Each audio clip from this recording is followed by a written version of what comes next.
All right, folks. We're gonna be watching this live. They don't allow comments, but for some reason, so I might comment a little bit here and there. I'll make sure to turn on and off the volume just so whatever. But so far, it's been very interesting. Or not. Well, there's nothing has happened yet. There's 2 minutes or a minute and a half left. So pretty excited. I hope there's been a lot of chatter from Metaphor on Twitter, a lot of stuff about what's about to happen for this. So we shall see what is going to go on. I'm pretty excited.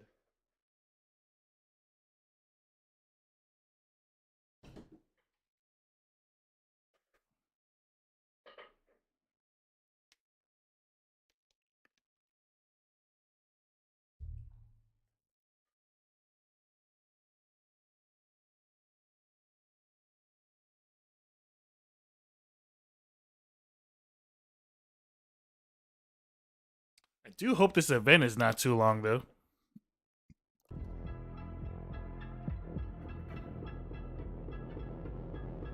Like, it needs to be under an hour for reasons.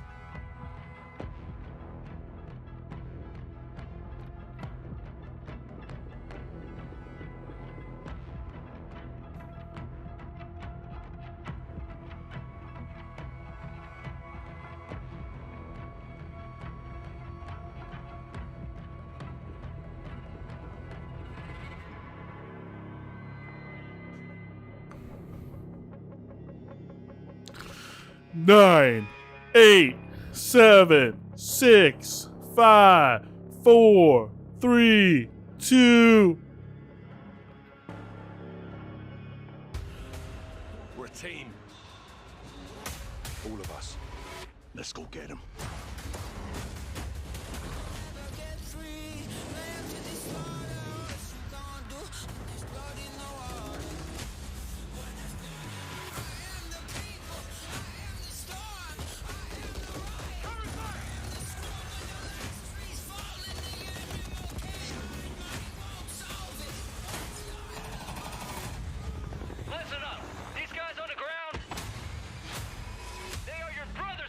Yes, sir.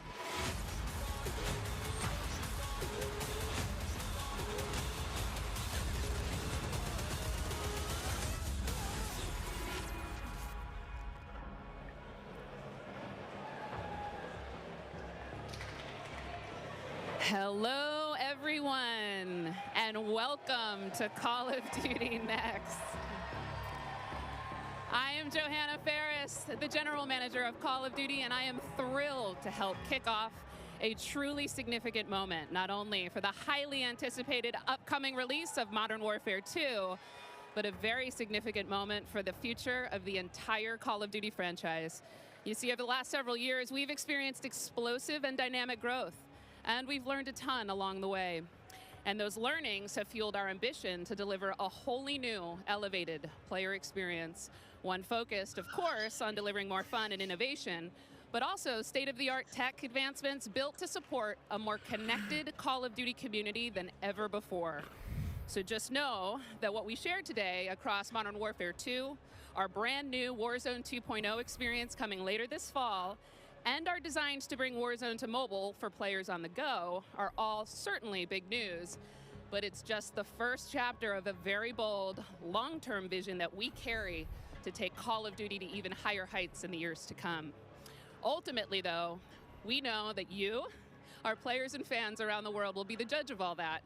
And it's why we are like how they thrilled to be keep doing peeking this around on the eve of in our the Modern Warfare background. 2 beta, and to be here live in person with more They're than not getting invited 200 back. of the biggest streamers and creators in all of gaming. They will finally get their hands on the true star of the show, the gameplay itself. So let's get right into it. It is my esteemed pleasure to introduce, alongside me, Patrick Kelly, co-studio head of Infinity Ward and the executive creative director of Call of Duty. Pat, welcome. Look at those setups, Thank you, yo. Johanna. I mean, It's all so those exciting to streamers be here have the with same, you. all the good shit. It's been Anyways. such a journey to get to this place. You know, on the franchise, I always get asked by people, or regularly get asked by people, what are the areas you focused on improving, or what are the areas you innovated on? we worked on improving and innovating on every area of the game. It always comes back to gameplay. Gameplay is king. I could go on and on. Things like third person, things like where we've innovated in the space of Battle Royale. We've got an all-new mode in DMZ that has large player counts along with massive player counts of AI. And it goes on and on and on. We've got mobile connected with progression and everything else across all of the games. And it just goes on and on. But you know what? It all comes back to one thing. It comes back to fun. Everything we do is in the service of fun. Whether you're a hardcore player or a casual player, whether you are somebody who likes to play with your friends or you like to play alone, wherever you played, be it on console or PC or mobile, however you play, whether you're a camper or a slayer, we've tried to think about fun for you. And hopefully today you're going to see that and play that, and fun is what you come away with. Absolutely. You know, fun is definitely what we're going to be heavily focused on. And I'm particularly excited about some of the social features that are coming as part of this launch. Things like proximity chat and new gulag twists. There's definitely going to be instances where players will interact not only with their own squads, but may even have to work together with other players in unexpected and pretty fresh ways. We've already seen some hilarious interactions, in fact, during play sessions, and I can't wait to see how these new ways to connect evolve over time. Now, Pat, what can you tell us about weapons? Oh, wow. So we've completely innovated in the area of connecting you, the player, to your instance in the game, making you feel more in the game. And I guess you can think about it as starting out with the camera. The camera represents your eyes, right? So connecting the camera to your body, we've done that with some inverse kinematics and some physics and other things like that. We've connected then the body to the hands on the gun, again, with some sophisticated inverse kinematics. We've connected the gun with the actual bullets coming out of it. So now, wherever that gun is pointed, however it's pointed, the bullets are coming out of it exactly from the barrel. There's no disconnect there. And that's before I even get into what we've done with the new gunsmithing and how you build. Where were they coming out of that previously? But look, you're going to play it, and I hope you'll love it like we do. All right, well, we've taken up enough time, but before they kick us off the stage, can we tell them about raids? Yes, thank you. So with the beginning of Modern Warfare 2, and then shortly after that, Warzone 2.0, and then very shortly after that, for the first time ever, we're going to release a raid in Call of Duty. It's a very different kind of gameplay. It's very intense. Like we think it's very RPG kind of fun. raid? And we're super excited about it. And by the way, there's one other thing I want to talk about for all of you hardcore players out there. I heard so many of you talk about what play challenges can you give us beyond just winning, which, anyway, I won't go off on that. But we've got a whole series of quests and gameplay challenges that occur when you actually win in Warzone or you hit different milestones that you'll have an opportunity to do. And believe me when I say everyone in the match will know when you're on them and if you prevail at them. So look forward to that. Big things ahead. And now, before we kick it over to Miles and team to carry the day, we are extremely excited to give you the world premiere of the Modern Warfare 2 multiplayer trailer. Thanks again and enjoy the show.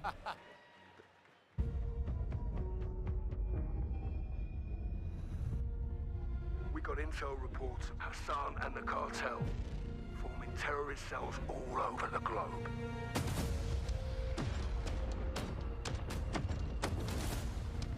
We've never seen activity on this scale before. They have an army. But we have each other. The world is a vampire.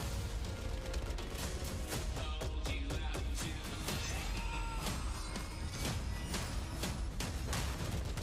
Coming back!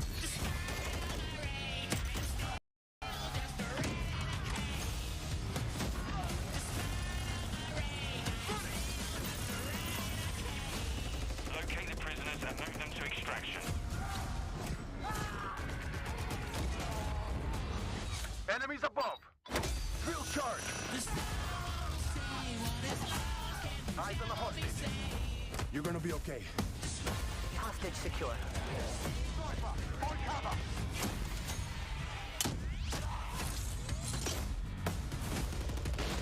Decoy! Gotcha.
get The early new access Warzone to has a open mountain beta. again. No, I don't want a mountain. We don't need mountains. Okay, they're playing it again because they freaking messed up the first time. Intel reports Hassan and the cartel forming terrorist cells all over the globe. The tanks now? We've never seen activity on this scale before. They have an army, but we have each other. The world is a vampire. Hold you out to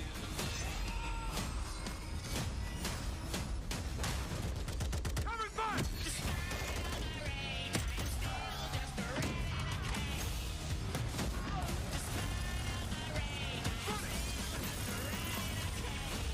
Locate the prisoners and move them to extraction. Enemies above. Drill charge. That looks cool. New heartbeat sensor. Eyes on the hostage. You're gonna be okay. Hostage secure. Much cleaner scopes, looks like. That I like. It's like mobile cameras and stuff like that.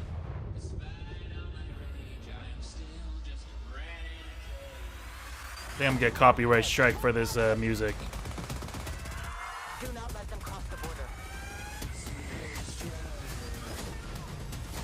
Take him out.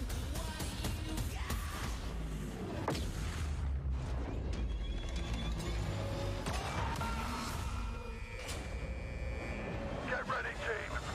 We have never seen a war zone like this. Okay, watching this, I like kind of a ship. Okay, it's not too mountainous. Drop stick out. Enemy healer. Okay, more jeeps. Oh, I like that. Boats with floating, bouncing betties or mines.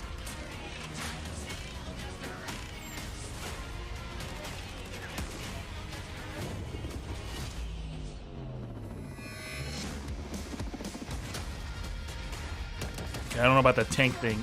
Are we going to be able to swim? I'm on my way. Is there going to be underwater battles now? Is that what they're saying? And get early access to the open beta.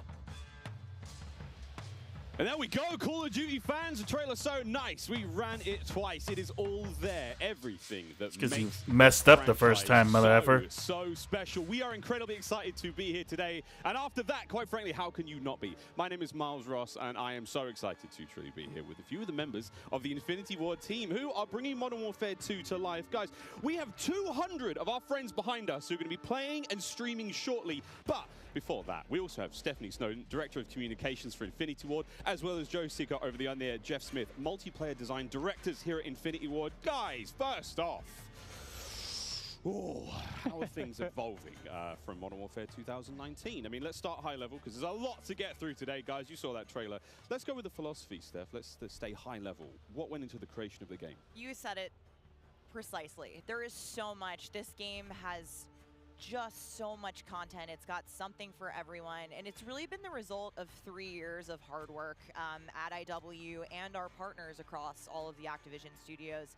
And so much of that work started with you guys at home, the community, the fans, our creators here, and that conversation and feedback from 2019 is really been a core piece of what Modern Warfare 2 is. And it's a dialogue that we hope to, continue, especially here today. Well, we've got so much in store with this MP experience. And people like Jeff and Joe here, who I am honored to work with, and their experience on this franchise, we're in good hands. Indeed. Okay, so Jeff, well, I don't know where to start anymore. Let's set up what Modern Warfare 2 multiplayer is all about. And let's stay high level for now, because there's a lot of details, friends, juicy details. Sure. I mean, when you come into making a sequel, it can be kind of tricky. What do you keep from the previous game? What do you get rid of? And where can you add new things in and not mess up this kind of nicely balanced ecosystem that we had? And so we came up with a few methods, one of them being player behaviors. And I say behaviors and not play styles. I think a lot of people will say play styles, but that can kind of change during a match. But behaviors are more ingrained in how players play. And we just put them into 3 big groups. We call them rushers, which are just aggressive players. They just want to find the action and go. So play And then we style. have sentinels, and these are defensive players. They want to just kind of hold down a building, maybe keep So a play Overwatch. styles. And then we have stalkers, which are reactive, and they kind of hang back and try to read the field and read where So spawns play are. styles. And really, we just kind of use these as filters to keep us honest with the content that we're making. So they're making enough toys and equipment for players to be successful playing our game. Sounds like a lot of fun. Stephanie, what are some of the new features coming to multiplayer, some of the new stuff that you're most excited to talk about? Oh boy, there are a ton of new features to dive into with this game, but we really pushed forward even the most fundamental aspects of what makes a Call of Duty game with Modern Warfare 2, and it's been really amazing for me to come on board this past year and see these innovations coming to life, to hear Jeff jump into, you know, breaking down the 1v1.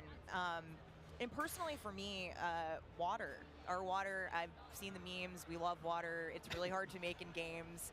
But the Aquatic Combat, some of the things you're able to do with vehicles in the water, I think that level of immersion is really going to speak to fans and has been something that I've really enjoyed playing the last couple months. Aquatic Combat. Steph loves to swim. Joe, Sure can we go into some details about our water-based? I don't want to be adventures in judgy, but Yeah, I mean, last I'm game a we little really skeptical wanted she's to ever have actually fun, played the game. And we knew we didn't have time, right? So in Verdansk, we froze the rivers and we made the outskirts just to kill trigger.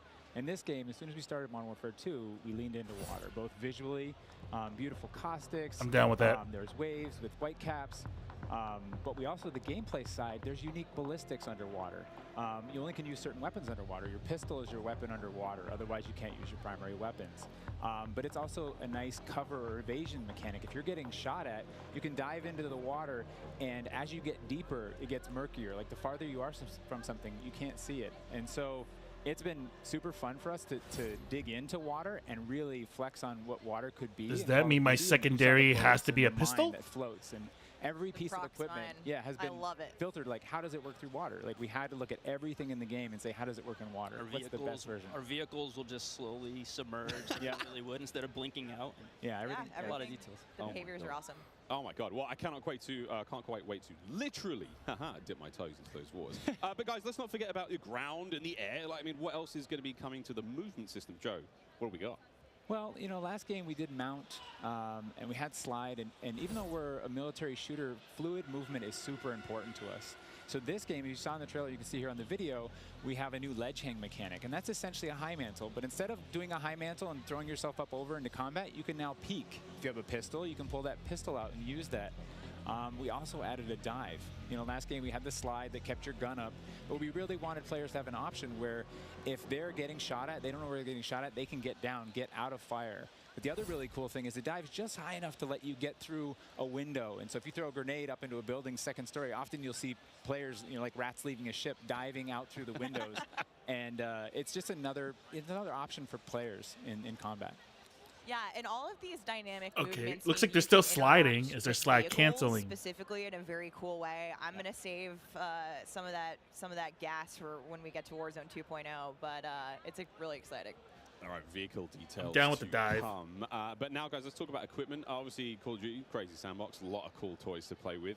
Joe, what are some of the new dynamite new items that we're going to be throwing at each other and equipping and using and all sorts in the next game? I mean, you saw some cool stuff in the trailer. You saw the drill charge, you saw the shock stick. One of the other cool ones you saw is the inflatable decoy. And this is a mine that you can throw out, and it basically sits there, and if a player gets close to it, it auto-deploys and basically inflates like a car airbag going off. And it faces the person that triggered it, and so it's a great distraction technique. You can also fire it off with a clacker if you want to control when it goes off. You can throw it in water, and here you just saw the DDoS. We added all this equipment into this game, and the DDoS is our kind of answer. Some Metal like, Gear hey, 5 building. stuff. I want to go clean house, but I don't want to deal with all the shit inside. So I'm going to hit the DDoS. Boom! It's going to shut down Perfect everything, for and I can rushing. move in, and clear that room. You saw the heartbeat sensor is back. It's got a new look. But it also has a battery as a balancing mechanic, so you can't use it indefinitely in Warzone.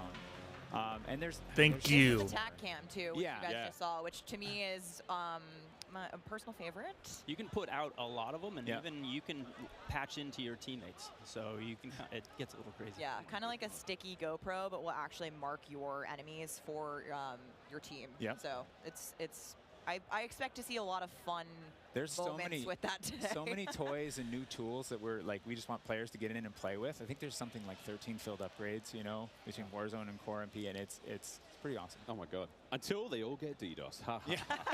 All this talk about equipment, it reminds me. I mean, that's one element to look at now, but we've also got Gunsmith, brand new Gunsmith. Guys, what can you tell me about it, and how will it change the way that we level our weapons and manage them? I mean, what's going on there? Yeah, so the new Gunsmith allows players to build out their weapons more smoothly than ever before. We put out some videos yesterday for the Intel drop. I hope people dig into those if you want a better look at Gunsmith 2.0. But we're really looking at unprecedented opportunities for weapon customization.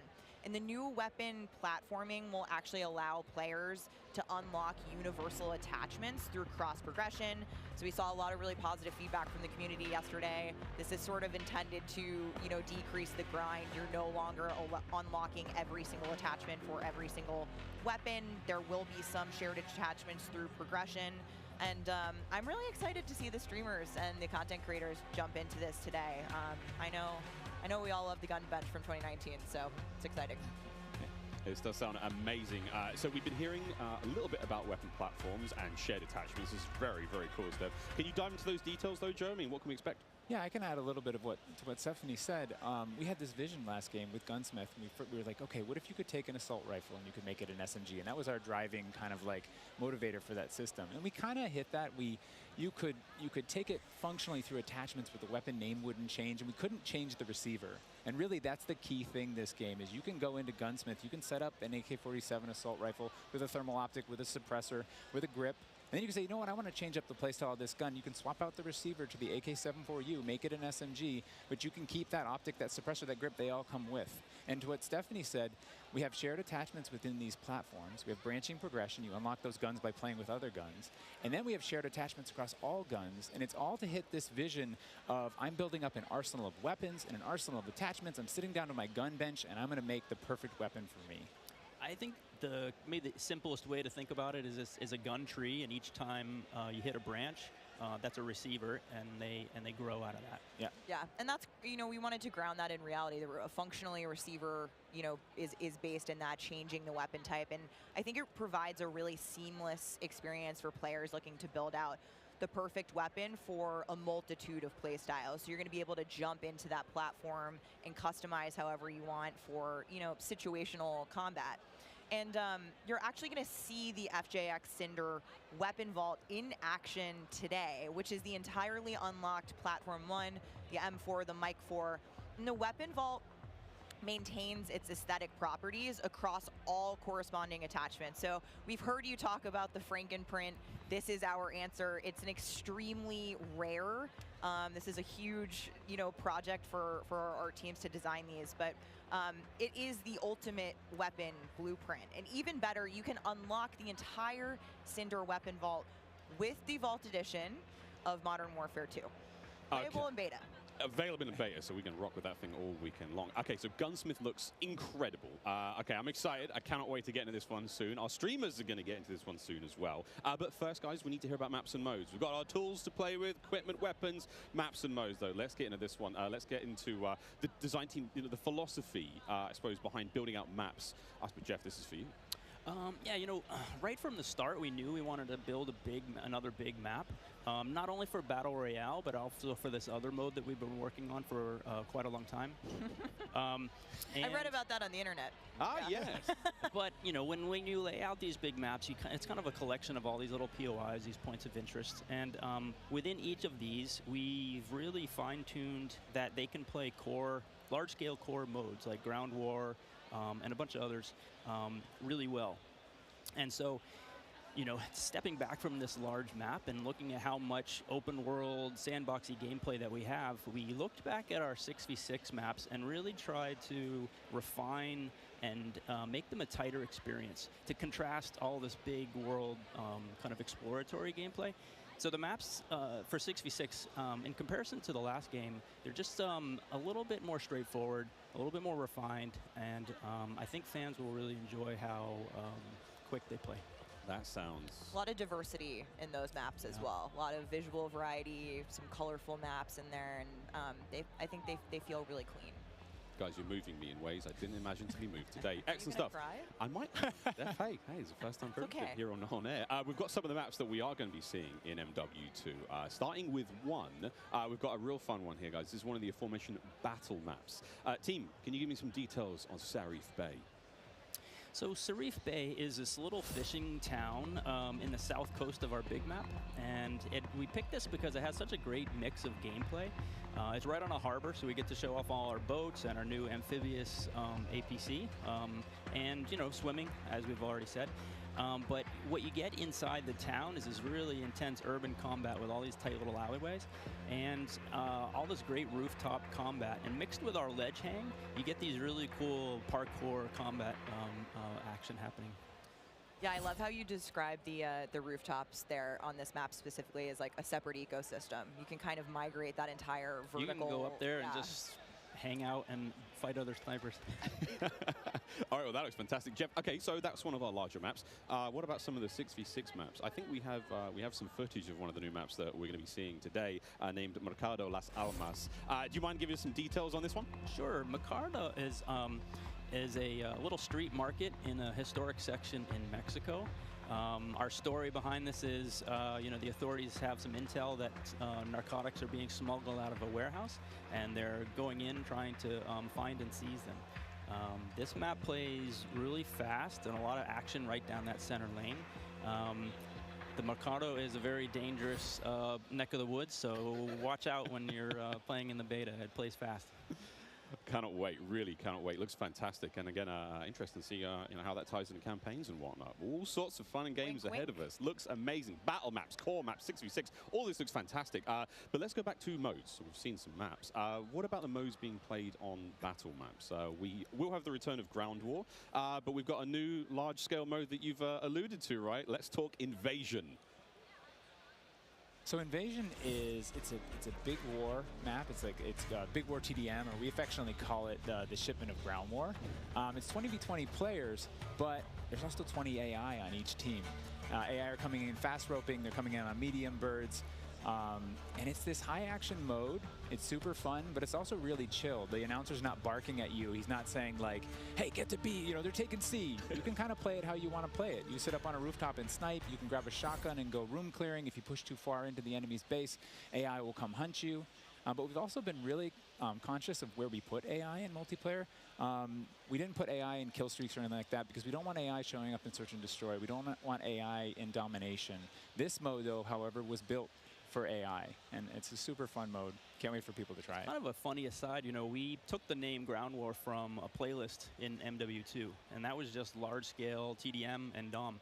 And we kind of did the DOM in the last game, and now we're able to add kind of the sandbox TDM, and so we're kind of completing the cycle of that old playlist. Yeah. Well, this large-scale stuff looks amazing. This looks so awesome. And okay, so what about the new 6v6 modes? Let's keep dialing it in closer and closer. Steph, what have we got? Yeah, so we also have 2 new 6v6 modes that you're going to be seeing here played today, and they will be in beta in Prisoner Rescue and Knockout. Prisoner Rescue. Okay, let's go into Prisoner Rescue first, Joe. So Prisoner Rescue is an attack and defend mode. It's a round-based mode. The defenders have 2 prisoners. They're kind of spread out, and they need to keep hold of them. The goal of the attackers is to get to those prisoners, pick them up, and carry them to exfil. When you pick them up, you enter what's called a wounded carry, where they're up on your shoulders and you can't use your primary weapons. Instead, you have to use a pistol if you brought it, or you're just stuck with fists. But the way that we give the attackers an advantage once they grab that prisoner is they get a radar sweep for their team, so they can call out where the defenders are. And the objective icon over the prisoner goes away as soon as they scoop them up. So now the defenders have to basically rotate back to the exfil and set up defensive positions. And it's this heart-pounding, adrenaline-pushing like mode once you grab that prisoner and try and get them out. Yeah, that hero run to exfil is definitely big S&D energy in this mode, which resonates with me in my time in esports. So this is my personal favorite of the new ones, and also sort of the strategic revives that happen. There is a revive mechanic, and so you are able to pick up your teammates and I've seen some pretty wild comebacks in our playtest so far.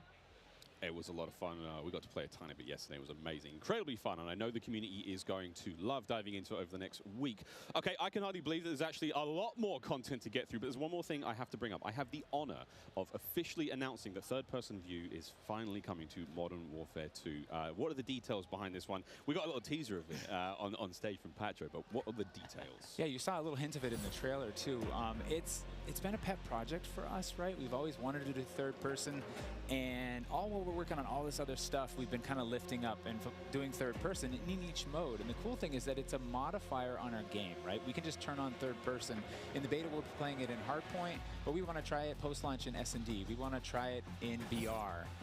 And we have, you know, camera work. The camera collision's been reworked. It handles tight spaces. There's a water camera. There's an interior camera. You can feel the weapon shake when you're firing with it. And it's just, we've put a lot of work into it, and we're excited for people to give it a try. Incredible. I can't wait to see what third-person COD feels like in 2022. Sexy skins and everything. This is a lot of information, Steph. Like, there's a ton here. I tried to warn you. We're delivering a lot of new features for you guys to try out ahead of release.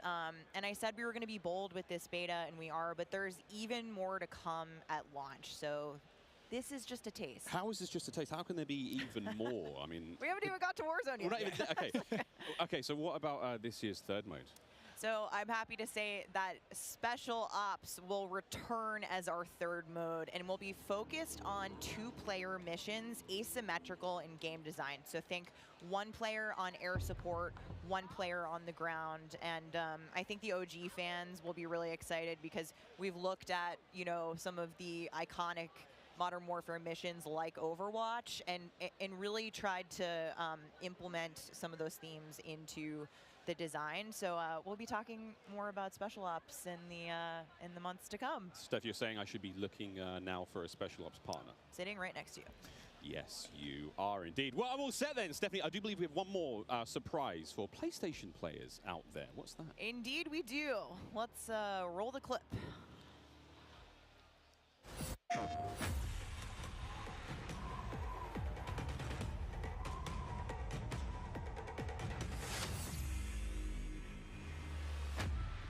Empty-handed, I was born. Empty-handed, I will ascend. Blade or bullet, fist or bow. Spear, stone, or arrow. These are merely tools. I am the one to fear.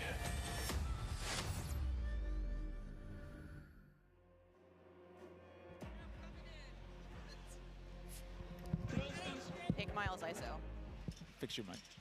PlayStation players will receive an exclusive operator, Oni. Oni is a warrior and gun for hire, descended from centuries-old samurai clan and torn between country and family, just like me.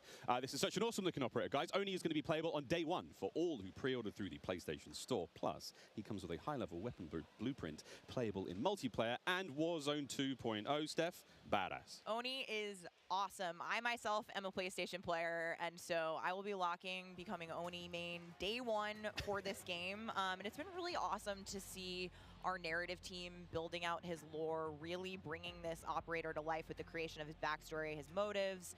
And I think the art team absolutely crushed it with this skin. He is so cool looking. All right, Stephanie, we keep talking about all the things that, you know, we have to look forward to, but we are missing quite a big one here. We're missing the start of the beta. So for anyone who wants to get an early first-hand look at Modern Warfare 2, and trust me, you definitely want to, it is immediately available around the corner. For PlayStation players who pre-order any version, early access to the open beta starts tomorrow. So make sure you are preloading right now. Now, also check out your screens, since here's exactly when you can play the beta on your platform of choice. But don't forget, friends, it's also definitely worth noting that if you pre-order the Vault Edition of Modern Warfare 2, you get to use the red Team 141 Operator Pack and the FJX Cinder Weapon Vault in the beta, in addition to being able to earn in-game rewards for playing all sorts of cool swag. And don't forget that if you digitally pre-order Modern Warfare 2, you also get up to a week early of campaign access. So wait, campaign a week early. All right, folks. Early.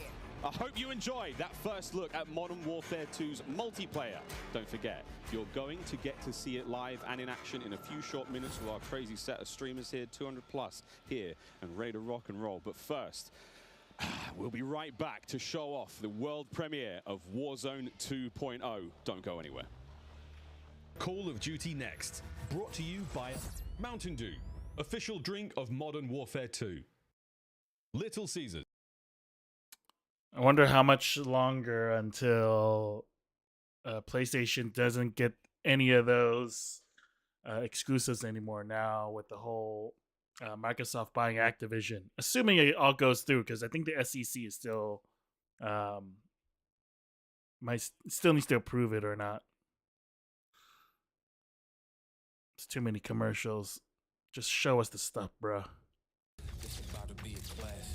We have 200 creators here on site, marching down the green carpet with one mission in mind: to be the first players to play Call of Duty Modern Warfare 2. And there is so much in this game. There is almost too much. This is like one of those days where it's too much right now. And my hopes are so high. And what are you looking forward to most when it comes to Warzone 2? Prisoner rescue. I'm looking forward to using that inflatable soldier decoy to mess a lot of players. Kill streaks, I think. I'm honestly here just to learn as much as I can to prep for Old Men of Optic, because those guys are very old now. So maybe some OG maps coming back. A map that everyone can play. Honestly, give me a broken shotgun. What's your favorite game mode and Mountain Dew flavor combo? Search and destroy Code Red. Capture the flag Code Red. If I'm going hard with the boys on a long night at S&D and I'm trying to get some nasty in-game comms, I'm drinking Baja Blast all night. Terminal or high rise? Easy terminal. Ooh, terminal. Most people have terminal nostalgia. Terminal. Terminal, 100%. I just replayed that recently and I realized that spawn trapping is horrendous. Easy. Strike. High rise. High rise. Terminal. What's your favorite flavor of Mountain Dew? I've grown up on Code Red, so it's still Code Red for me. Honestly, I like the basic one, just Mountain Dew itself. Dang, I was gonna pick Code Red too. Can I get a second one? All right. Baja Blast. Starting October 17th, unlock dual double XP, COD points. Really going in hard on the Mountain Dew, dude. Skin in Call of Duty Modern Warfare 2 when you buy specifically marked Mountain Dew. You thinking you getting me? Is you kidding me? Ripping everything that I'm seeing in the show.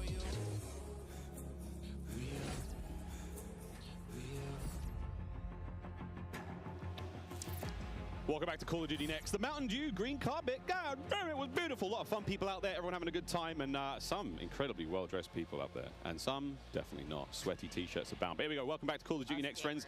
We promised it was coming up, and now the wait is over. It is time to talk about Warzone 2.0. We got a glimpse of some Warzone 2.0 in the multiplayer reveal trailer earlier today. And it does look awesome. However, we need some true experts to help out. Back at the desk here, we have got Stephanie Snowden. Joe Seacott is joining us. But of course, welcome Jack O'Hara, Game Director at Infinity Ward. Joe, how are we feeling? We ready to party here? I mean, this is a lot. We need to know everything. Warzone 2.0. Stephanie, the world cannot wait. It feels crazy for me to be up here revealing Warzone 2.0. I ended up at IW as a fan of the game, and so this moment is absolutely bananas for me. But Warzone 2.0 is everything that we loved about the original Warzone, right? Where it's based on the same experience that we all had, that fun, all of those moments, and it's a return to shared tech across the universe for Modern Warfare 2, and that's going to create a really streamlined player experience. And I think the key innovations that we discussed for multiplayer, those all exist across Warzone 2.0 as well. So we're bringing it back. It's all connected. It's the same world, and I think the players are going to love it. Oh my good God. Real excited about this one. Again, there's a lot in this one. Jack, where do we go from here? So MW2 and Warzone 2 have been developed side by side since the beginning, right? Since we started down this road, and they're part of the same universe. Like Stephanie said, they share the same mechanics, the same weaponry, and even more than that. But the centerpiece of all this, of course, is the new map that we've been working on since 2020 with teams across the globe. It brings together our philosophies on map design, it brings together new technologies in order to do it, and lots of artwork to make it happen. And we've learned so much from players experiencing Verdansk and playing in Verdansk over the first few years of Warzone, and we're really excited for them to land in Al Mazrah with their squad. There's a wide variety of points of interest for players to explore in this map, and we're really looking forward to seeing everybody in there. Well, here we go, a brand new map to explore and traverse. I cannot wait. Stephanie, let's take a look. That's right, Miles. Welcome to Al Mazrah. This is our new map for Warzone 2.0. It is a really interesting mix of geography. It Oh. is expansive desert settings with a mix of industrial Quarry. areas, towns, a city, and of course water. It looks way better on this screen than it did on Twitter. But you're gonna find a lot of really cool elevation, rocky peaks, caves, subterranean spaces. This map is beautiful, and it's actually the biggest BR map that we've ever made. I like the And, river. I am so excited for all of our streamers here to jump into Al Mazrah later today. It's huge. Look at the size of that thing. I'm sorry, later so today? That was a big picture, and it's a great way to see it from a sort of top-down layout. But let's take a better look at some of these points of interest. So when we set out to create these spaces, the team works to make it feel like a real space, right? So that there's infrastructure in between all the different, what we call points of interest along the map. And if you're paying attention, you might even see a few that seem pretty familiar out there as well. And so as the team works through these, they're trying to find some variety on each point of interest to make them something that the players will want to drop in and get the particularity of that single point of interest and find the place that they want to drop and where they want to play, whether it be a high elevation observatory at the center of the map, whether it be the big city that's up the top right, and whether they want to explore that, or whether they want to work in some of our POIs where we have water intersecting with geometry here. So we have in this one. Ooh, that looks like terminal. And there's a river system that goes through all of this. So you'll be able to catch in a boat and drive between the different POIs. And here's one of our favorites, Sawa Village, which is That's my favorite. colloquially called Sunken Town. I mean, I love to swim, so you find me there. Absolutely. I'm curious what you guys think, Jack and Joe, on what the hot drop will be today, right? We've been talking about this the last couple of days. This is our first Whatever's time in the seeing middle. other people who are not us play Warzone 2.0, and so I'm just very curious where you think everyone's gonna immediately drop today. I think some people are going to drop to Observatory just to go back to home, you know, go have some fun. They're coming home. It's always nice. You're moving through the map and you kind of hit a spot and you're like, wait I've been here I before. know what this is. You have all these flashbacks. Yeah, there's a lot of nuggets in there for some old Modern For that Warfare reason, fans. yeah, I'll say Corey. I think that's gonna pop off. I think people will land around the edge so they stay in as long as possible in this match. But Smart. We have some news for our edge of the map players coming up. Ooh, all right, guys. Well, the map looks absolutely gorgeous, and I can't wait to watch our streamers here drop in early in an alpha build later on today. Okay, so moving on to the gameplay, we've got this beautiful space to play in. How do all of these multiplayer elements we've talked about a little bit earlier, how do they fit into Warzone 2.0? I mean, the super simple answer is all the stuff we talked about in multiplayer, the stuff you saw in the multiplayer trailer, that's all in Warzone, right? It's all integrated. So that tactical camera works in Warzone, that decoy mine works in Warzone. Like, it's all of it's been built from the ground up for both. The slide, the dive, the water, like. More swimming. Yeah. Oh. This is a great taste of some of the water combat. I can't wait to go full Captain Miller, you know, Apocalypse Now coming out of the water, knifing people. I mean, this just looks... yeah, the rendering team made some work, so you come out, you're looking all wet. Yeah. You see the caustics on the bottom. Yep. I'm not even sure what caustics are. I have no idea, but it sounds great and it looks incredible. You can see the armored patrol boat coming by there with its 2 turrets. There's some cool stuff. So I'm glad you brought up vehicles. Steph, you touched on vehicles a little bit earlier. What can we talk about? You know, we've seen boats, we've seen tanks, we've seen all sorts. Jack, what have we got? So we've implemented a new physics and handling model for the vehicles. So some vehicles are heavier, some will slide more, have more traction or less traction. And as you're driving them around and you're encountering them and other squads are playing with them, you can choose to shoot off the tires to kind of impact the handling.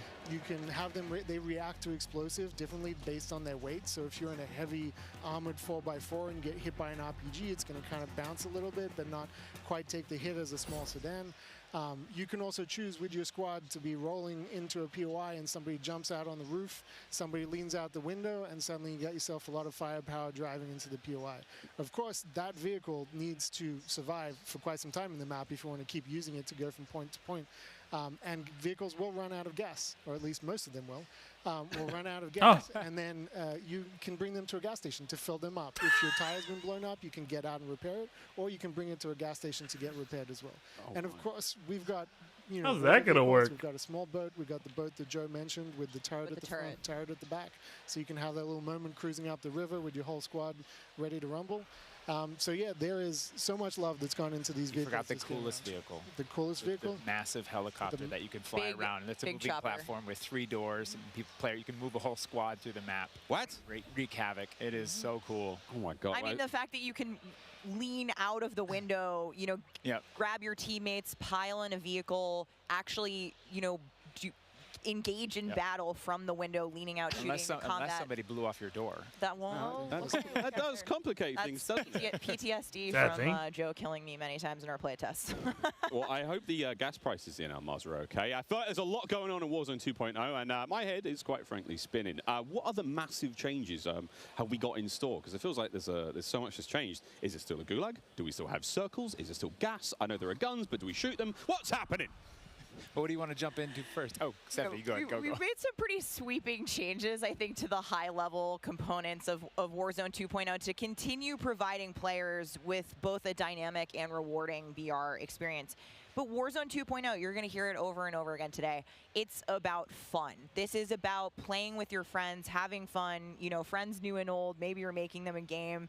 And I think one particular feature that I cannot wait to see the streamers engage with will be our prox chat. Yes! So it's coming. It will be in Warzone, and there's going to be some amazing clips. But I think Joe can tell us a little bit more about looting in Warzone 2.0. I'm listening to that. The streamers love prox chat. They're like, yes!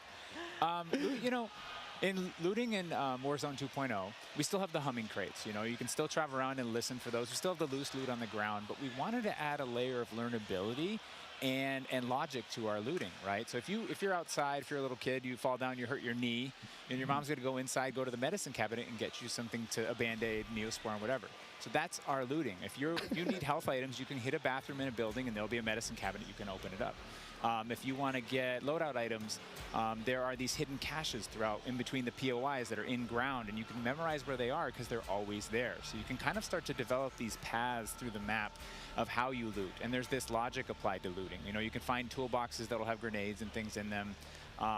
And you find these other crates that are kind of like, it's as if the military that occupied this space came through and dropped off military items. Those crates are always there. So you can always have this reliable layer to looting. Incredible. This sounds really exciting. We go on a road trip through Al-Mazrah and quite literally like have a route we plan, hit the gas station, pick up gas snacks. up, pick up snacks, pick up ammo. Slow down cool. looting. So what about circle mechanics? I mean, this is obviously a huge component of BR's, Joe.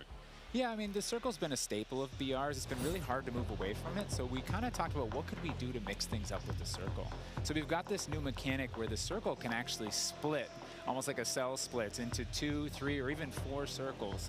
And then those circles kind of close down. And what it does is it segregates teams, and you have these micro battles in those circles. And at a certain point, you're like, okay, we've cleared out our circle. We think we're good. And then those circles merge. They come back together, and you have this very directed fight of like, as the circle's moving, you're like gearing up in buildings. You're like, here we go. It's about to kick off. And as soon as those circles hit, you have that final fight. So it's another kind of like twist in the gameplay that we feel like is a cool world event that would happen. I don't hate it. Circle splitting, we need to do X. Crazy. Get in the car, we're going now, go! All right, so apart from circle splitting, what about the Gulag? Is that still around? I mean, there's so much change, man. I mean, I'm ready for it, but Joe, what do we got? The Gulag, you know, we've been experimenting with, we've tried some crazy things with the Gulag. But the current version of the Gulag that we have running right now, where we're excited for people to play, is you're not in there alone. You actually have this temporary alliance with another opponent in the map, and you have to work together, and if you can defeat the other team, you can get out. And after that, you guys are enemies again. But for that moment, it's like, all right, we need each other. Let's do this. You use the proximity chat to talk to each other. And the other thing we've been playing around with is you may see a little bit of an AI presence in the Gulag. So you have to be on your toes. Like, you're working with an enemy. There might be an AI here. You're picking up weapons. And we're excited for people to try it. And yeah, we're going to get feedback today, too. And like Joe said, we've been through some pretty wild iterations of the Gulag, which I will not reveal here. But there's a lot in store. There certainly is a lot in store. Is that Jack, necessary? I have heard of a new concept coming to Warzone 2.0 called Strongholds. That will include AI that may impact how players get their weapons, etc. Can you clue me into what that's all about and if it's even true? Absolutely. So strongholds are reinforced buildings that the AI is occupying inside Al Mazrah in BR. And the players can choose whether or not they want to engage with them and assault them to get cool rewards, including free loadout items, which is one of the new ways that we're adding for players to get their hands on their best weaponry. We've worked really hard to bringing AI at scale into Warzone 2, and you're going to encounter them in multiple modes in different ways. In BR specifically, they're in these strongholds, and if you get to a stronghold, you can find the location of a black site, which is going to have even cooler stuff in it, and you can fight your way from one to the next. But in other modes, you're going to find the AI occupying large portions of the map and just kind of protecting different POIs in different ways. Unreal. Okay, so we've all heard the rumors that Warzone 2.0 is going to have some very, very interesting new modes. Would you care to confirm or deny Stephanie Snowden? It's finally time. I have read about some new modes on the internet recently, but one of the most exciting things about Warzone 2.0 is confirmation that an all-new sandbox experience is coming at launch. I am happy to announce DMZ, Call of Duty's extraction mode, will arrive with Warzone 2.0 at launch later this year.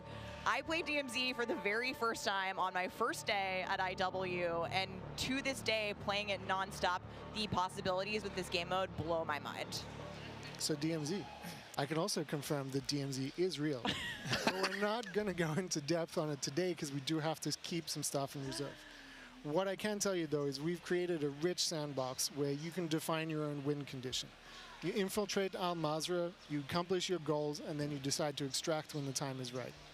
It is played across the whole map, and the AI is occupying large sections of the map, and they are lethal opponents, and they do command your respect. You have to watch out for them. You have to work with your team. They patrol areas, they occupy strongholds, and they'll reinforce based on players' actions. And then on top of all this, you can choose which mission you want to accomplish, or you can chase after a variety of activities in the world. And you can play this differently depending on your playstyle. You can go loud, like I always do. You can go quiet, or you can hunt other players or avoid them entirely. Or you could just decide, hey, I'm going to explore the secrets of Al Mazrah and see what's there. Loot up, exfil, it's totally up to player choice there, and I'm really excited about the full scale of what we're delivering for this chapter, and we want players to have an amazing experience in Warzone 2.0. We've been listening to the conversations in the community, specifically around small maps, ricochet, anti-cheat, ranked play, and beyond. And trust me, although we're touching on some of the core updates to the overall Warzone 2.0 experience today, and mostly focusing on BR, there will be more news to share over the coming months. This is only the beginning for Warzone 2.0. Okay, I need Warzone 2.0 and DMZ in my life ASAP. Stephanie, when? Warzone 2.0 will be free to play for everyone on November 16th. With the start of Season 1 across Modern Warfare 2. Mark your calendars, that's about 2 weeks after after Modern Warfare 2 launches. And we had 125 million players in the original Warzone, and I cannot wait to see all of you and hopefully more of you in Al Mazrah for this experience.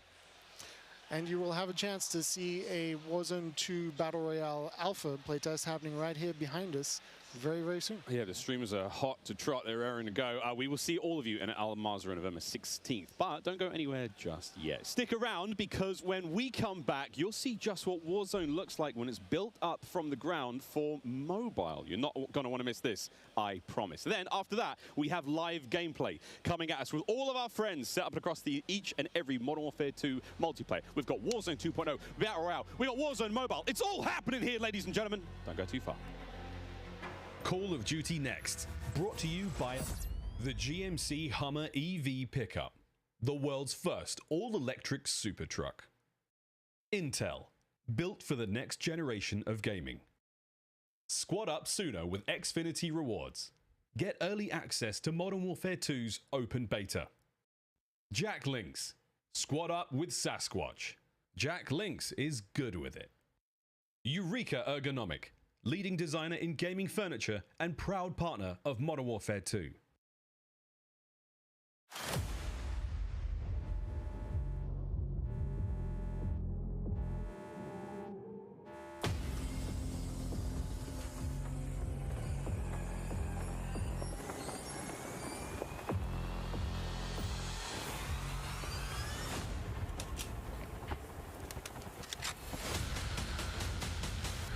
that Ghost?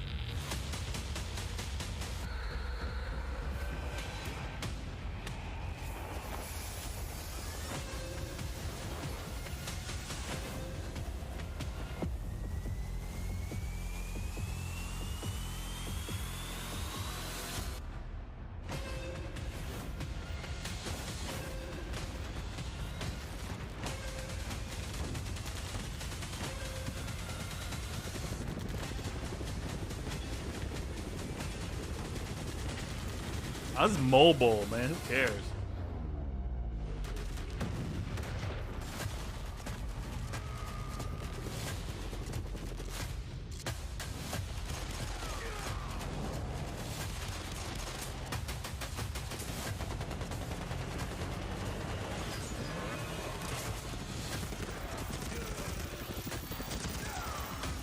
Yeah, it's all mobile. What's the point of showing, like, clearly not gameplay footage? I mean, it's kind of cool, but yeah. This looks like Pixar.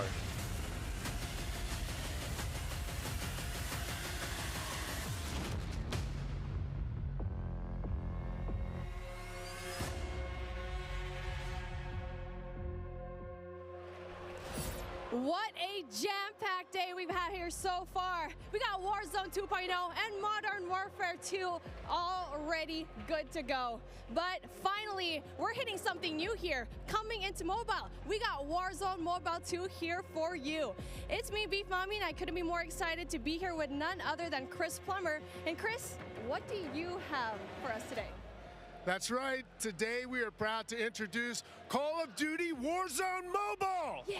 This is the real thing, and it's on your phone. For the first time ever, you can drop into Call of Duty Warzone from wherever life takes you. Let me quickly point out the gameplay you're seeing today is still alpha, so it's only going to get better. And for Warzone fans, you will recognize this drop sequence right away. I mean, honestly, it just gives me so much nostalgia. But wait a minute, Chris. Is that the legendary Verdansk? You know, this is where Warzone gameplay was born, and we're bringing the legendary Verdansk map to mobile for the very first time from its hallmark vistas and these dense urban areas. They're just so much fun to play in. Wide open fields, ready for battle, and intimate, close quarters combat environments. There's so much variety in Verdansk. It's famous for good reason. Teaming with fan favorite locations like Boneyard and Superstore, even TV station. Well, I'm getting classic Call of Duty Warzone flashbacks here. Can you tell us more about the gameplay? Or, you know what, maybe just give me your phone real quick. Maybe I can see for myself. No? You know, the team has a passion for delivering the most authentic Call of Duty experience possible for mobile devices. From the way you aim and move to the weapon handling and the control responsiveness, all these critical little details combined to make Call of Duty Warzone mobile feel best in class. We've made sure that the physics, the feedback, the sights and sounds, all those essential little touches are smooth and accurate. It's about creating an experience that's so true to form, you can imagine feeling that dirt compressing under the soles of your boots with every move. Or imagine those tiny shockwaves of recoil moving through your entire body with every shot. In Warzone Mobile, these are the kind of details that we care about that make the combat feel airtight and authentic. That makes me really emotional, Chris. And you know, it sounds like everyone's paying attention to detail, and it's finally paying off. Now, when I think of Call of Duty Warzone, I think about strategy. Absolutely. There's a lot more going on than pure gunplay. For example, when you're out there exploring the map and evading the gas circle collapse, you can try to sneak up on another player and pull off a finishing move. It's like ultimate bragging rights. And if you're feeling more strategic, you and your squad, they can complete contracts, use that cash at buy stations. There's a ton of variety there, including I'm going to keep like bringing back a fallen squad mate. The stream running, but I'm now, just that going to contract be economy, it adds on the a ton side of of the depth room. and strategy through risk and Yeah, reward. just so that everyone can still watch, continue watching I really like this. that you brought that up, because if you're talking about risk and reward, I think about the kill streaks. I think about the gulag. Are they going to be there too? Yes. Everything you come to expect from Warzone it's going to be there, especially kill streaks. This means you can deploy your big stick of choice like, a precision airstrike. You might be able to wipe out an entire squad with it. So not so fortunate for them, but they're not necessarily down for the count either because we have the gulag. So here players can fight for a second chance. So when you go down, you get to fight one-on-one with another down player, and you can earn your way back into battle.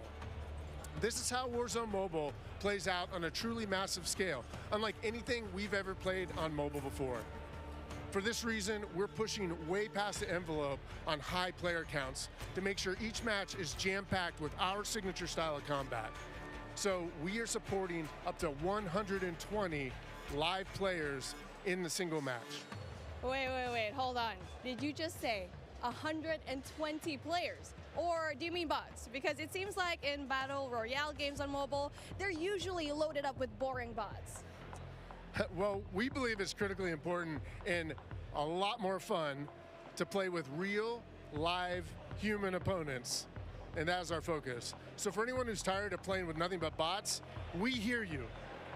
We're talking up to 120 real players ready to hunt you down with real human skill and real human emotions. That is Call of Duty Warzone Mobile. And we hear you in the crowd. Everyone's excited, and absolutely it is huge. And I don't think there's a game on mobile that can top that, in terms of real player count, of course. But how are you able to even pull that off? We can support real player counts at dramatically higher scale than we've ever seen in other Battle Royale games on mobile because Warzone Mobile is running on advanced, unified Call of Duty technology. This is the same shared tech behind the console and PC versions of Warzone 2.0. It gives us a ton of advantages, like these incredibly high player counts, authentic Call of Duty combat and gameplay systems, and it opens the door to a much more connected experience across all platforms. So when you say more connected, does that mean that Warzone Mobile will share content and features that will be in the console and PC version of Warzone 2.0? Exactly. Delivering a deeply connected experience, it's been a strategic pillar from the beginning of development. Now, we know that your time is precious, and your investment in playing is now recognized across Modern Warfare 2, Warzone 2.0, and Warzone Mobile. So wherever you're playing Call of Duty, it is time well spent, including on mobile. Even your friends list and chat are shared across platforms, so you can stay in touch with your friends, whether they're playing on console or PC or mobile, wherever they choose to play. I mean, that is so exciting. I totally get that. Now, one of the coolest benefits of having this kind of connectivity is that Call of Duty Warzone Mobile is loaded up with the same authentic Call of Duty weapons and operators you'll recognize from Modern Warfare 2 and Warzone 2.0. And whatever you get from the Battle Pass, you will see it on console or PC. It'll also be there on your mobile device too. And the other way around works as well. I really love to hear that. And as a matter of fact, I saw some of the same weapons and operators being shown earlier today in Call of Duty Warzone 2.0. Are you aiming to make it exactly the same on all platforms? You know, that's a great question. See, the team's incredibly excited about how deeply connected and authentic the experience is in Call of Duty Warzone Mobile. And we'll continue to adapt the best content and features and innovations created across the franchise. But at the same time, we recognize that mobile is a very unique platform. Mobile has its own flavor, advantages, and player expectations. Sounds like the game will be tied into the Call of Duty franchise pretty nicely. And will there be mobile-specific events or content that is unique to Warzone Mobile? Yes. Above all else, the team is committed to ensuring Warzone Mobile is a world-class, mobile-first experience right down to its core. Controls are a huge part of it. It just needs to feel natural on the device, intuitive, and native to the platform. A lot of it comes down to tuning, and this is why we are supporting synchronous crossplay between iOS and Android platforms exclusively on mobile, and we're avoiding the imbalance that comes with crossplaying between mobile devices and consoles or mobile to PC. This allows our teams to deliver the best possible mobile gameplay experience with a unified feel. And by doing this, we don't need to compromise the tuning for any platform. This ensures a level playing field and more fun for everyone. Now, keeping those controls balanced for all player types, it's super important. So whether you're the hardest of hardcore mobile pros, or maybe you're a console first player that's sneaking in an extra match during your lunch break, even brand new players to the franchise who need a little help getting into the flow of the game, we are committed to providing the most robust control options anywhere. for a pick up and play experience that's accessible to all of our players. I love that accessibility, and that means all my friends can get in on the action for a change, but how do they sign up? Well, it's time to get your mobile devices ready, because I'm super excited to announce that starting right now, you can pre-register for your free download in the Google Play Store.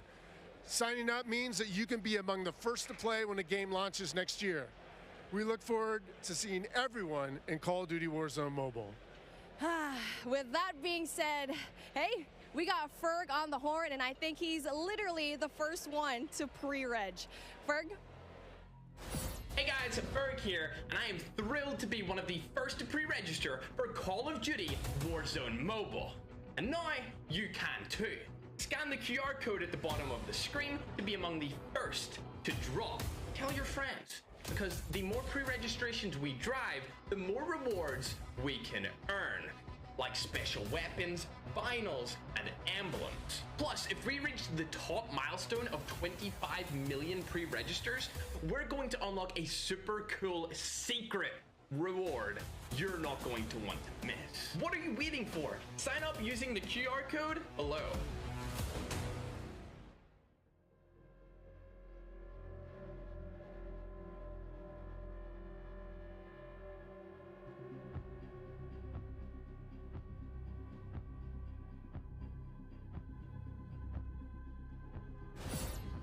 We are back. It's Miles here, joined by Maven, Alicat, and Nameless Studio. What? Oh, guys, the adults have left us alone on the desk, and now it's our time to have some fun. I don't know about you guys, but okay, it's been a pretty litty day so far. Yeah. Where do we even start? I mean, dude, mobile, bro. It's a new era of Call of Duty. Listen, Miles, I've been addicted to Call of Duty for over a decade. You're telling me I could be in the airport playing Warzone now, back in Verdansk? That's lit. Also, Al Mazrah looks absolutely incredible. Oh, it's insane. There's no shortage of crazy stuff coming my way. Ali, Yeah. I mean, lay it on me. Multiplayer for Warzone, for Modern Warfare 2, insane. It's incredible. We actually got to load up with some of the players yesterday in a little bit of a pre-test, and loading into Gunsmith 2.0 was actually so aesthetically pleasing, and I think everybody at home, once they also get their hands on it, they're going to love it just as much as we do here. Truly. Maven, my good friend, you've played more Warzone than most people on the Northern Hemisphere. How Yeah, you feeling? 8 hours a day for years, it feels like. It just seems fresh, man. The map, like everything about it, triple circles, the water, the boats. I mean, I was like kind of the proximity mine king for a while there, placing them under vehicles, trying to blow them up and set booby traps. And now you're telling me I could do them in not only land, but also the sea. I'm with it. It's going to be something, man. We really have seen a lot so far today. We've seen, Warzone Mobile, of course, multiplayer there, and a bit of Warzone 2.0. Cannot wait. But, guys, it's time to get into business. Let's now get into the Command Center. This is it. Welcome, ladies and gentlemen, to the Command Center, presented by Xfinity Rewards. We're going to be rolling the show through all day today. Xfinity customers, they can start playing Modern Warfare 2 sooner with Xfinity Rewards. Visit xfinity.com/rewards to get your code for early access to the open beta. It's free and it's easy to join. Guys, I mean, every time I sit down, I take a breather, I'm like, there's so much. But first and foremost, guys, before we get into this one, there's so many streamers here. We need to give a big shout out to Intel, who's powering all of the streaming PCs here today. Massive shout out to those guys. Clint, there are 2 PCs on every desk. Explain. I couldn't believe it. Cloaksy is here. Like, the fact that he actually made the trip out, I figured they have to have something special. The fact that you have a dedicated PC to the streaming side and to the gameplay side, and it's set up for this many people. Intel, thank you. Ridiculous. This is incredible. It's incredible. Ridiculous. We're actually almost ready to get into the gameplay, guys. I mean, Ali, you teased it a little. Yeah, you just played, a little. a little, yeah? We played a tiny bit. I could have an accent, too. Did. I'm getting mocked here. My bloody desk. We got to play a tiny bit yesterday. Yes. It was pretty fun. But now we get to watch 200 streamers, some of the world's finest, quite literally from almost every part of the planet, coming together here in this crazy top secret location. What can we expect? It's going to get loud. It's going to get incredibly loud. Yesterday, it was loud, and I believe like not even everybody had shown up yet. So now that we have a full building of all of these creators, all of these PCs, I'm expecting people to get up and start screaming, Miles. It's going to be insane. Clint, we heard Courage from like headphones on. He can be heard from space. Oh yeah, no, 100%. Like Bobby Pop, if he's on a subtrain or something, Lord knows what that's going to sound like. But my boy Tyler Blevins Ninja here as well. But like, I think this is a testament to how pumped up everyone gets about Call of Duty every year. Oh, yeah. Like the fact that there are this many big name streamers in attendance. We're going to see some incredible gameplay, go through the various modes. I mean, this is going to be a real treat. It really is. I mean, and you've been around a long time in the Call of Duty world. In this venue right now, we've got streamers and players from, you know, all across North America, all, you know, South America. We've got players all over Europe, Japan, Australia, you name them. We are all over here. Mobile players everywhere. Yeah. How do you describe the vibe in the room right now? I mean, it's just incredible. It's a bunch of homies who love Call of Duty all in one room getting ready to grind. And, you know, I was talking to them earlier. I was walking around doing the round saying what up to everybody. They're going hard, right? Like, I was talking to some of the Warzone guys, Repos. He's like, I'm here to fry. Zuma's ready to go. So I'm interested to see them with these new weapons and the Gunsmith, what they come up with, especially our new game modes like Prisoner. It's going to be lit. Listen, as much as they're here for their love of Call of Duty, they're also here because they want that banger clip. Like, everybody wants, like, you know, like, you're trying to go out and fry some of these big names, get a clip out on social, your YouTube, whatever it's going to be. So, yeah, I'm sure people are going hard in the paint or falling to their death at their Tim. I'm sure we're going to have a couple of those. We'll go a little bit of that later on. I think we're actually ready to hop into gameplay. Dr. Lupo, one of our first here, and he's already down and out, but we are playing, I believe this is Hardpoint and Mercado, nameless. Yeah, you know, I didn't get to play this map yesterday, but one thing I just want to point out with this game is it's a lot more vibrant than some of the MW games that we've had in the past. There's so many more colors, and that's something that I always enjoy, especially with Call of Duty, is when it's more vibrant and you can see more on the map. I think sometimes you go dev to dev, and yeah, it's like you have like your more realism, like your grays and browns. Some will have a little bit more color, but like this map in particular, yeah, the second we saw like the fly through of this, it just looks gorgeous. It really does. And not that I had any concerns about the visual side of it, because they knock it out of the park every year, but it's just aesthetically pleasing. It is. It's very, very pretty. That is, of course, Dr. Lupo. You can watch him stream this live. Every single member of the crazy, I don't even have a name for it, the stream pit here, COD Next, all of them live on their own channels, and unreal, man. Yeah, it's unreal. I mean, all these guys are going hard. You can see he's locked in. Talking a little bit about the game and the movement, though. When I first hopped on yesterday, the movement felt so much different than Call of Duty's in the past. You know, it's not that slide cancel. You got to complete your slide. The dive mechanic, it plays out so much different when you're going into a gunfight. You can dive out of a window. Miles, it was a lot of fun. We were getting into the mix. We really did get into the mix. I'm going to tell this now on air in front of God knows how many people, but last night, Ninja wasn't in the venue. I played on his setup. He wasn't quite here yet. And I found there is an in-game, like, whisper feature. So I was sending messages to other creators as Ninja, talking horrendous, man. Like horrendous trash talk. All very good-natured friends of mine, you know, but I'd be kind of weird to get that from Ninja, right? Yeah, does Ninja know you did this? He has no idea. I walk up and slap him. I walked past him today and I was like, good morning, dude, how you doing? He's like, hey, man. Not a single word. Ali, not a word. But not a word. I actually got into a game against you specifically. I was on, I believe, Nate shot streaming account. I don't believe that he's here today, but I was getting disrespectful with some people on the map, and I believe that you were in my last game, and the second I killed you, you left. I remember looking at the leaderboard, and that wasn't me. That was Ninja. A quitter, Miles. That was Ninja. Over to Courage now, who's having a good time. And, you know, we're Listen, he is, as much as he's like a fun, good-loving, like everyone takes a Jack, as just like this great-natured guy, he is one of the most competitive human beings I've ever met. Like, he gets pissed, bro. Passion. Raging passion. And look, it's me on the right-hand side. No, it's not. It's Ninja. And I will have to say, to test to what Ant was talking about earlier, about the game mechanics, something else that I noticed that I don't feel like I felt in other Call of Duty games is how kind of realistic the movement with your gun is, if that makes sense. Like, there's obviously always going to be recoil, your attachment's always going to mess with that, but when you peek corners and stuff, the way your gun moves with you is very, very realistic, and I think that's going to be something a lot of these players are going to notice and have to get used to very quickly. And you saw a taste there of when you're spectating a player, you get that kind of like over-the-shoulder, like tactical camera view, and it just adds this insane level of like, it's like realism, but like it just looks so exciting to watch. And when you're, you know, enjoying like, you know, maybe seeing your teammates play or whatnot, it just looks so cool. It's a nice new feature here in the game. And sorry, Clint, this is the new knockout mode. I don't think you might not know what this means. I haven't seen this one yet. I haven't played it yet. Yeah. No. I mostly, I was watching some of the guys play. I just wanted to kind of live react and enjoy it. Yeah. Like, there's so much new stuff. Like, I've just been looking forward to seeing what's going to be on the table. But let's see if Jack can actually step up this time. No, not going to happen. Just getting destroyed. I'm sorry. Superior positioning, Jack. You are awful. Oh, was that too hard? He's my. No. No. Yeah. He's doing the classic. He's going to his settings. Like, he's doing the classic. It was something else. It was something else. It wasn't. Oh, my sensitivity or something? What is it? No, Jack. Wherever he's spectating is using my favorite SMG, by the way, too. And I think that's the Hurricane. The Hurricane. What do you think, by the way, just about the? changes to Gunsmith and now having 5 attachments and not having, you know, is yeah. So I saw the rumblings on Twitter and stuff like that. I think it's amazing though. I mean, when we jumped into Modern Warfare in 2019, when they introduced the Gunsmith, it was a lot to take in. But now everybody's familiar with it, especially grinding Warzone, switching up those attachments, and it's just a better version of that. Like a good middle ground. It's just a better version of that, right? Like the gun moves around with you as you're in there. You can switch out all the different attachments, and you know, for the class of weapon that you have, like you can change it up, turn a M4 into an SMG. Like that's really cool. Oh, that was nearly a snap. That was nearly gross. One of the the all-time greats in the competitive Call of Duty. One of the maybe the, if not the. Yeah. Yeah, I don't know why I said it that way. Like the all-time great. Yeah. Ross, he's the greatest. But there we go. Swag now getting involved as well. And to your point, Ali, about Gunsmith, I mean, it's at this point in time, obviously, it's quite hard to recognize, but that is a part of the M4 platform right now. That's his primary weapon.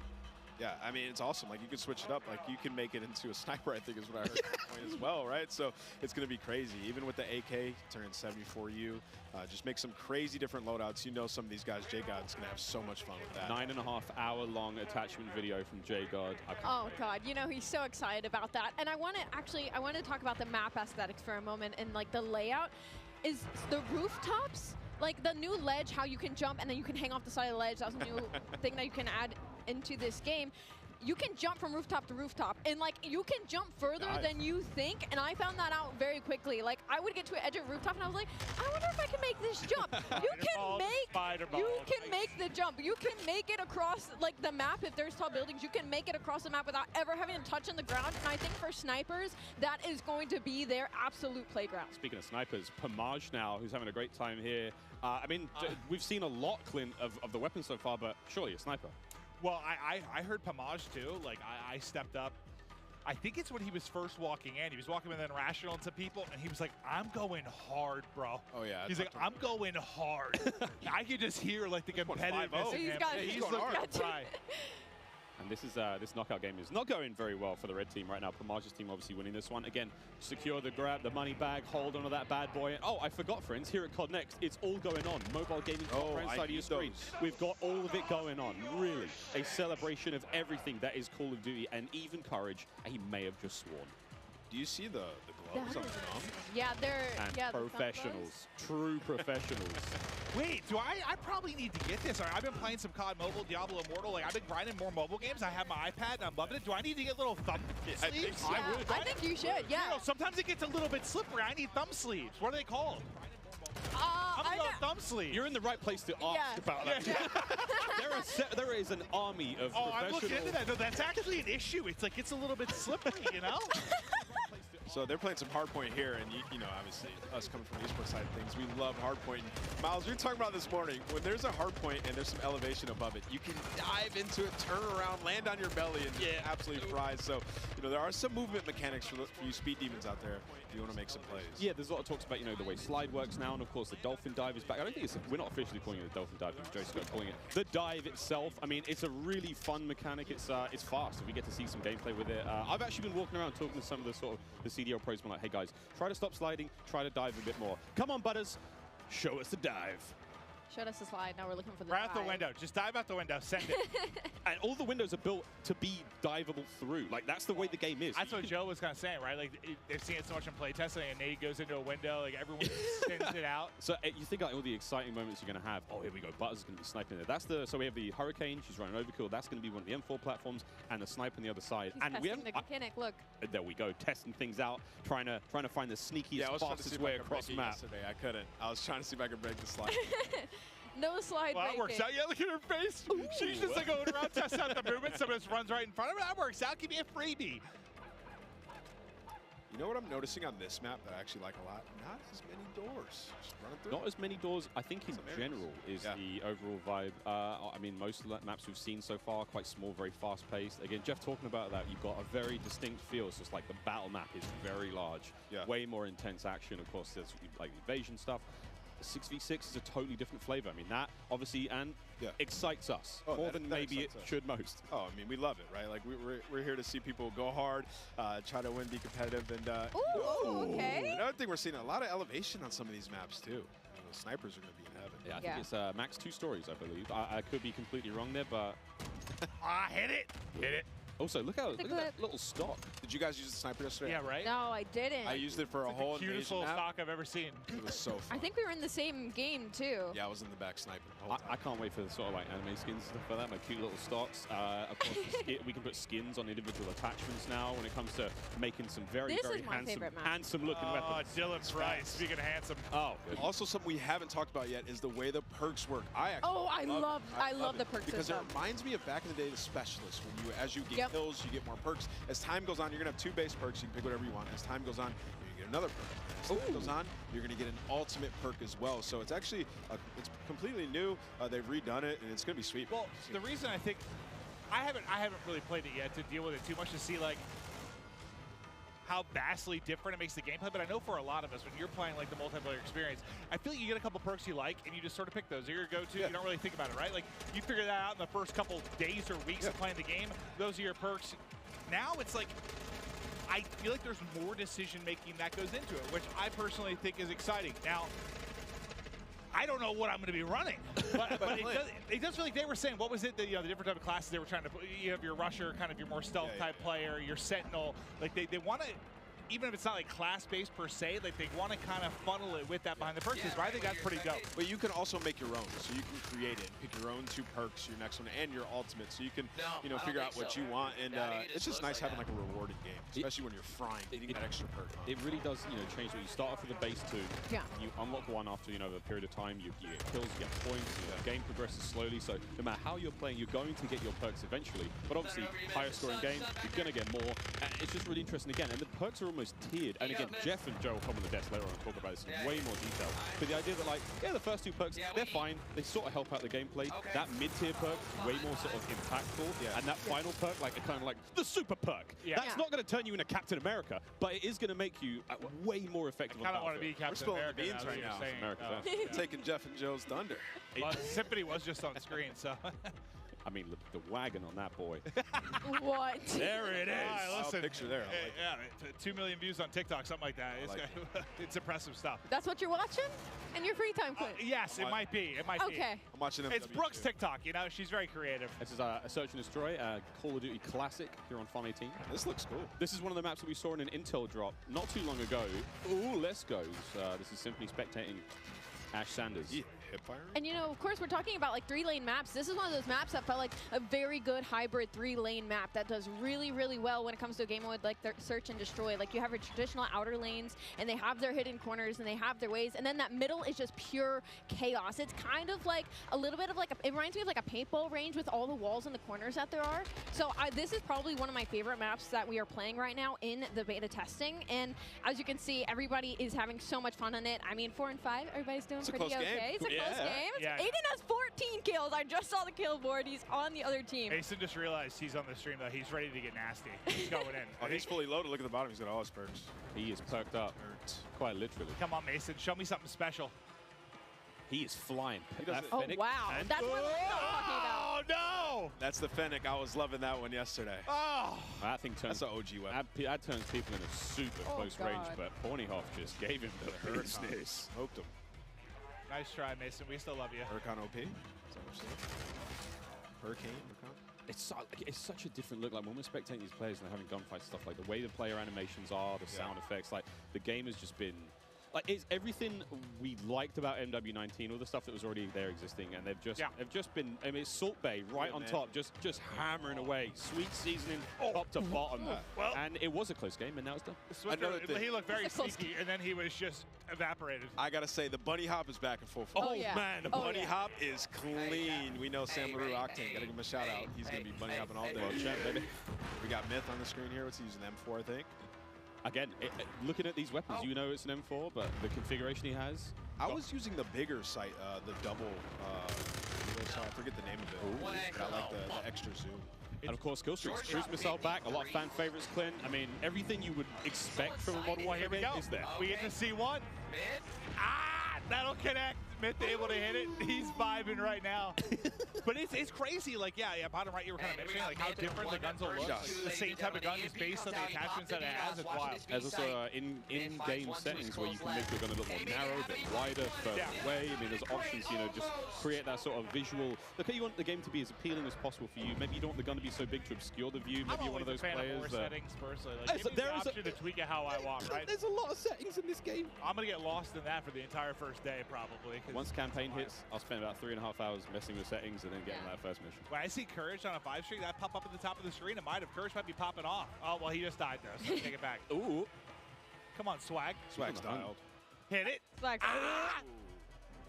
Yeah, this sub looks like it's dominant. Also, all the sounds and everything when you level up guns. Oh, yeah. Everything is there. I mean, I wish everyone could experience just this environment, though. Like, as much as we're enjoying the gameplay and stuff, how cool it's been. Because, like, a lot of these content creators, like, they're friends or they're familiar with each other. They play games online. But, like, it's not often you get them all in one place like this. It has just been a vibe. Seeing everybody going up, some meeting for the first time. Like, I know Iceman and Isaac, we have interacted so many times on social. I've never met him in person, dude. We hugged for a solid 30 seconds. It was beautiful. And it just shows like how hyped people get for Call of Duty. I was telling you, I was like, I can't believe I still get this amped for Call of Duty after over 10 years. I don't think many things like bring everybody together like this. It is it's special. The beta starts tomorrow, in case you've been living under a rock, or if you've just joined the stream. Yeah, one of the two. One of the two. There's no in between.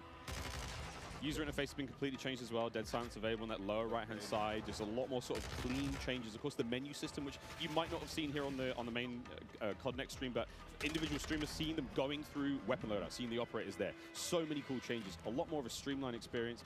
It's sexy. That's not a lot of ways to describe it. I love that, especially like when you click start, you go and you look at your loadout, you switch weapons. It looks good. You can see everything. It's just right in front of your face. You know exactly what's there, digestible, and that's what you need. It's such a fast-paced game like Call of Duty. It's digestible. I also quite enjoy that like it doesn't obscure too much of the in-game screen. So if I'm hitting pause, I'm checking stuff out, I still have some kind of like situational awareness when I'm in game. Yeah. And I will say in terms of balance of like ARs and SMGs, of course, this is all of our, like our first peeks into it, but they've looked pretty balanced so far. Like the SMGs have been absolutely disgusting up close, whether the AR gets first shot or not. And at long range, the SMGs haven't been ripping as well. The recoil gets insane at that sort of range. So I feel like it looks like the gun balance as well, regardless of your attachments and what configuration you end up coming with, is fairly much there. I love that because, I mean, it just feels like sometimes it turns into this one gun that can do everything. Yeah. Right? and I think everyone appreciates a little bit of variety. Like an AR that's feels like quite an AR, literally what this game is, because you can change your gun up to whatever you want, right? So well, in a way, yeah. But like, I think to Ali's point, like,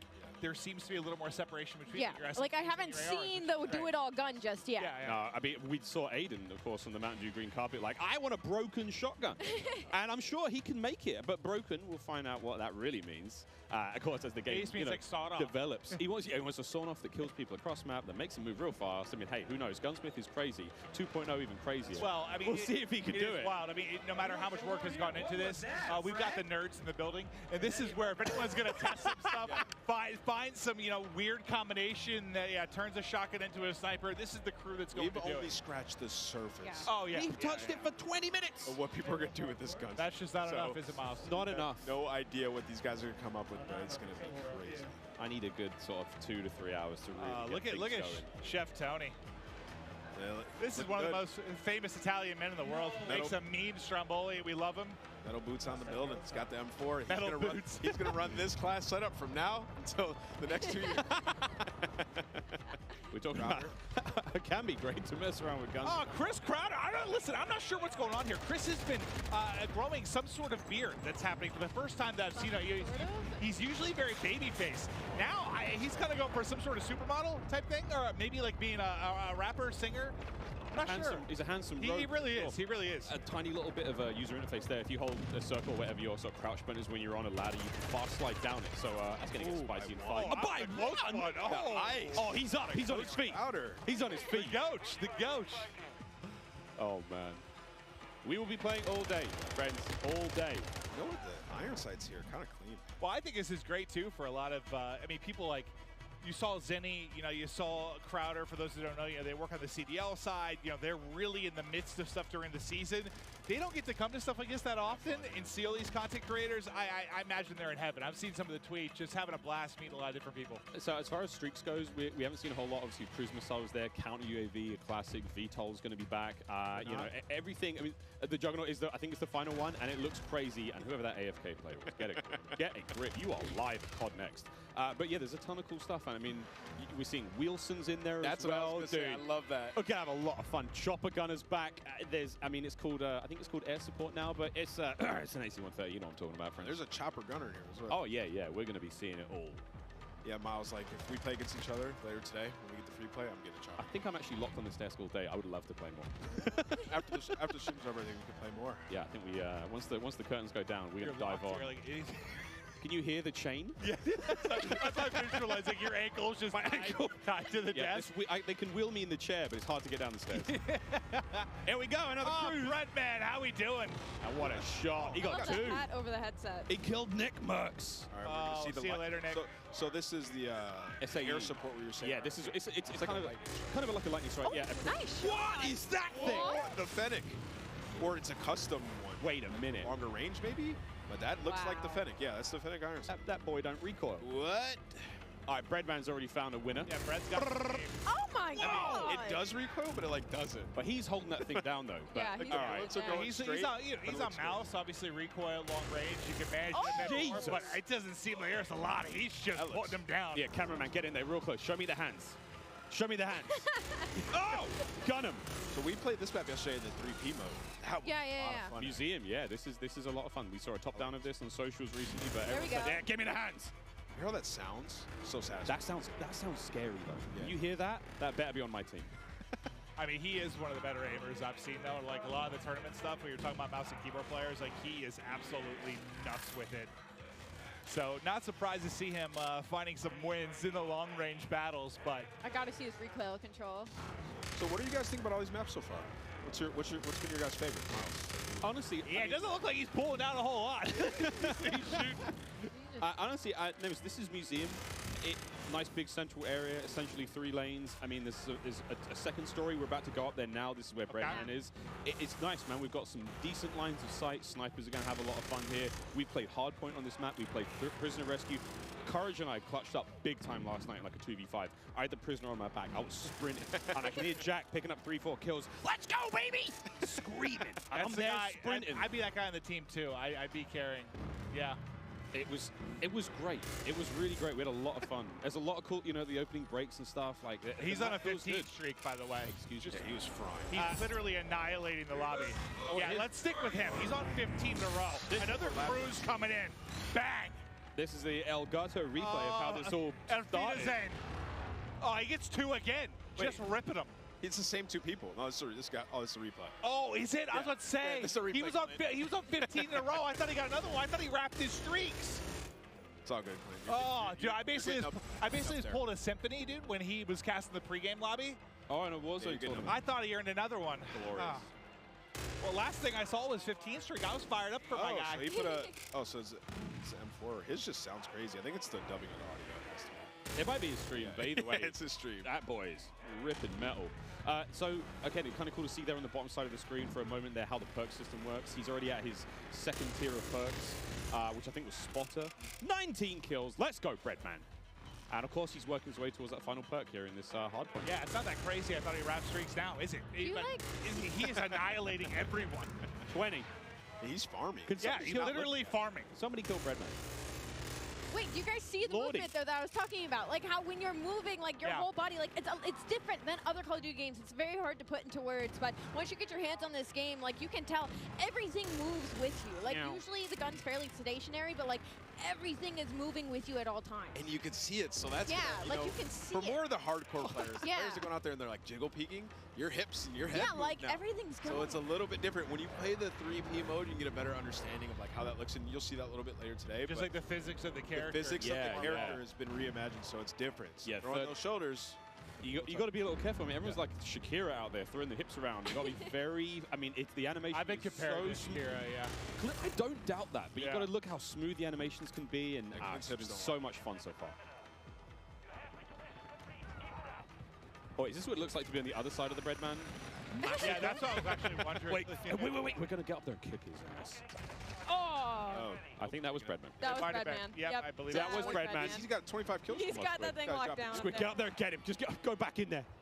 I mean, this is going on the timeline for sure. Redman's got clips for days. I mean, Destroyer's calling the streaks to the SAE above. What have we got here? We got a sniper. I just think about, imagine loading in, like trying to check everything out, run some different guns, and Breadman's just up top. Yeah, no. He just looked dialed in. I don't think he said a word. Hit it! Ah! ADS not quick enough there. 2 posted up on the bridge, just shutting him down. But so he has the pistol on, Miles. Remember we were playing with it? We turned into a fully auto sub yesterday. Yeah, thing. Wait, what? But yeah, so of course, Gunsmith is ridiculous. 2.0. Yeah. You can turn your sidearm into something pretty mean, and then of course the ledge hang mechanic. I'm hanging on ledge. Clint, you were singing the Spider-Man song earlier. Hey man, not too. If Spider-Man carried a Glock, yeah, baby.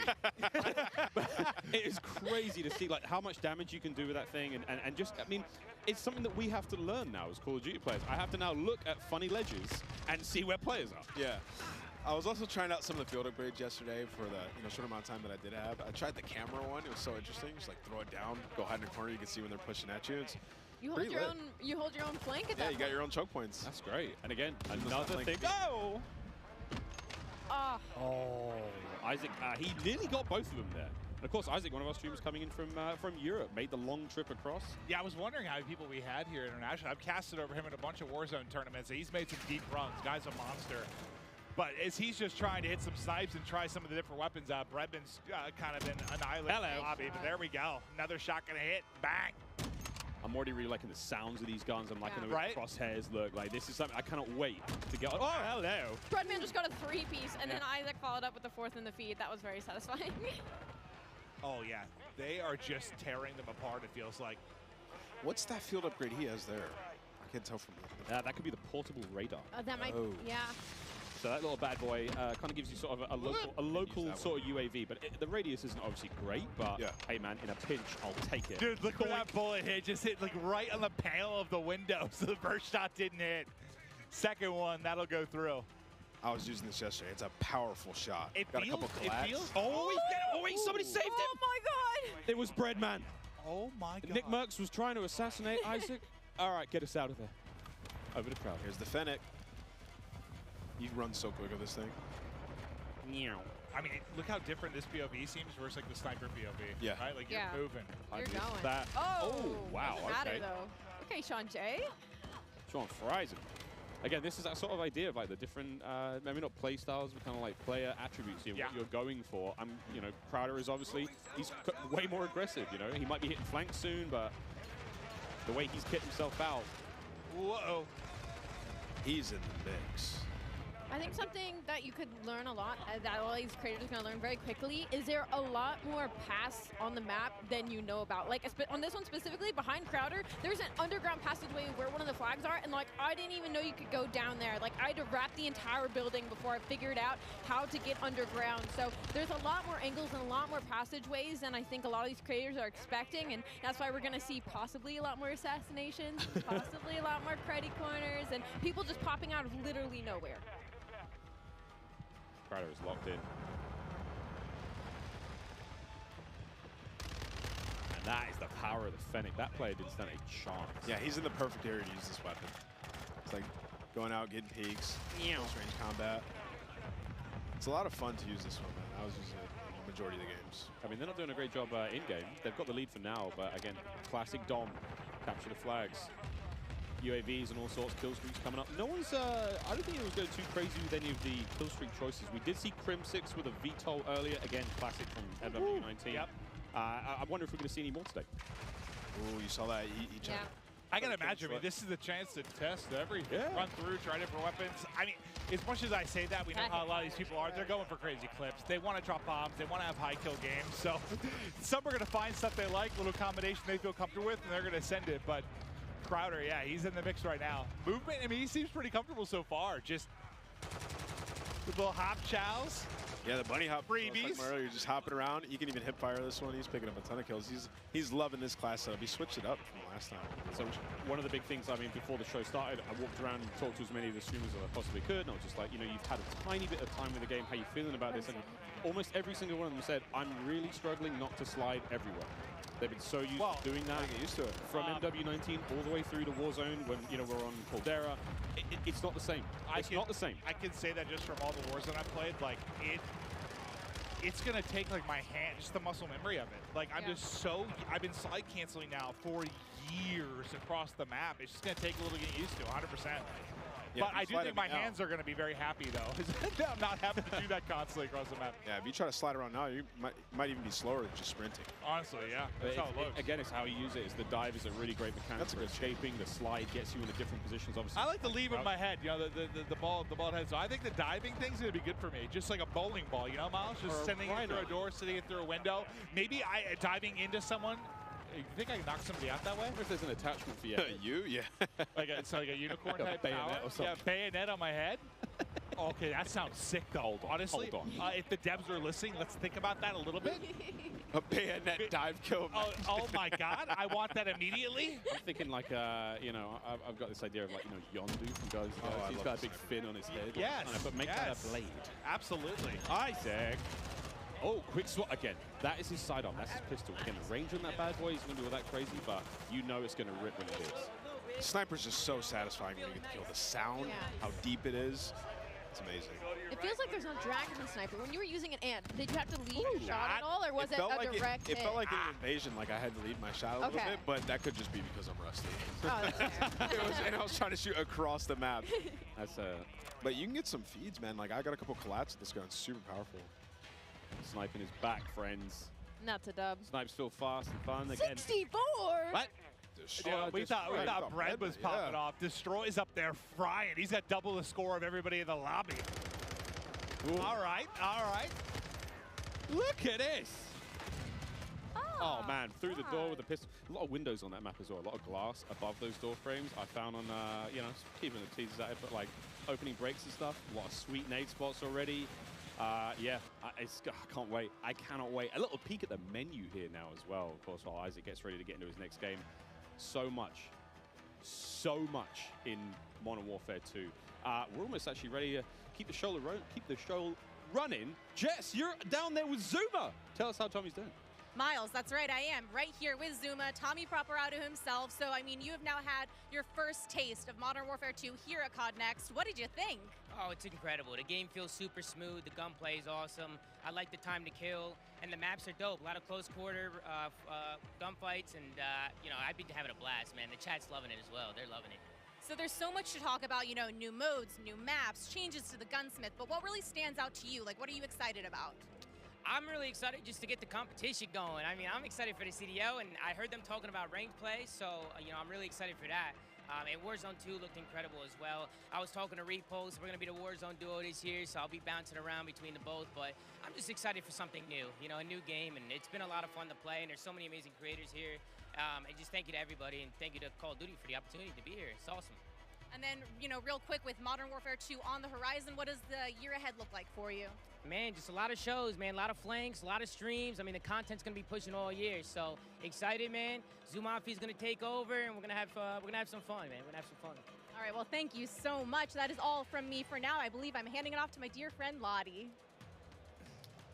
Thank you so much, Jess, and it is so good to be here. My name is Lottie. First time on the desk, first time, of course, being in this incredible arena. I have a lot of wonderful folks on this desk, but it is now time to chat about an epic giveaway from our friends at Jack Links.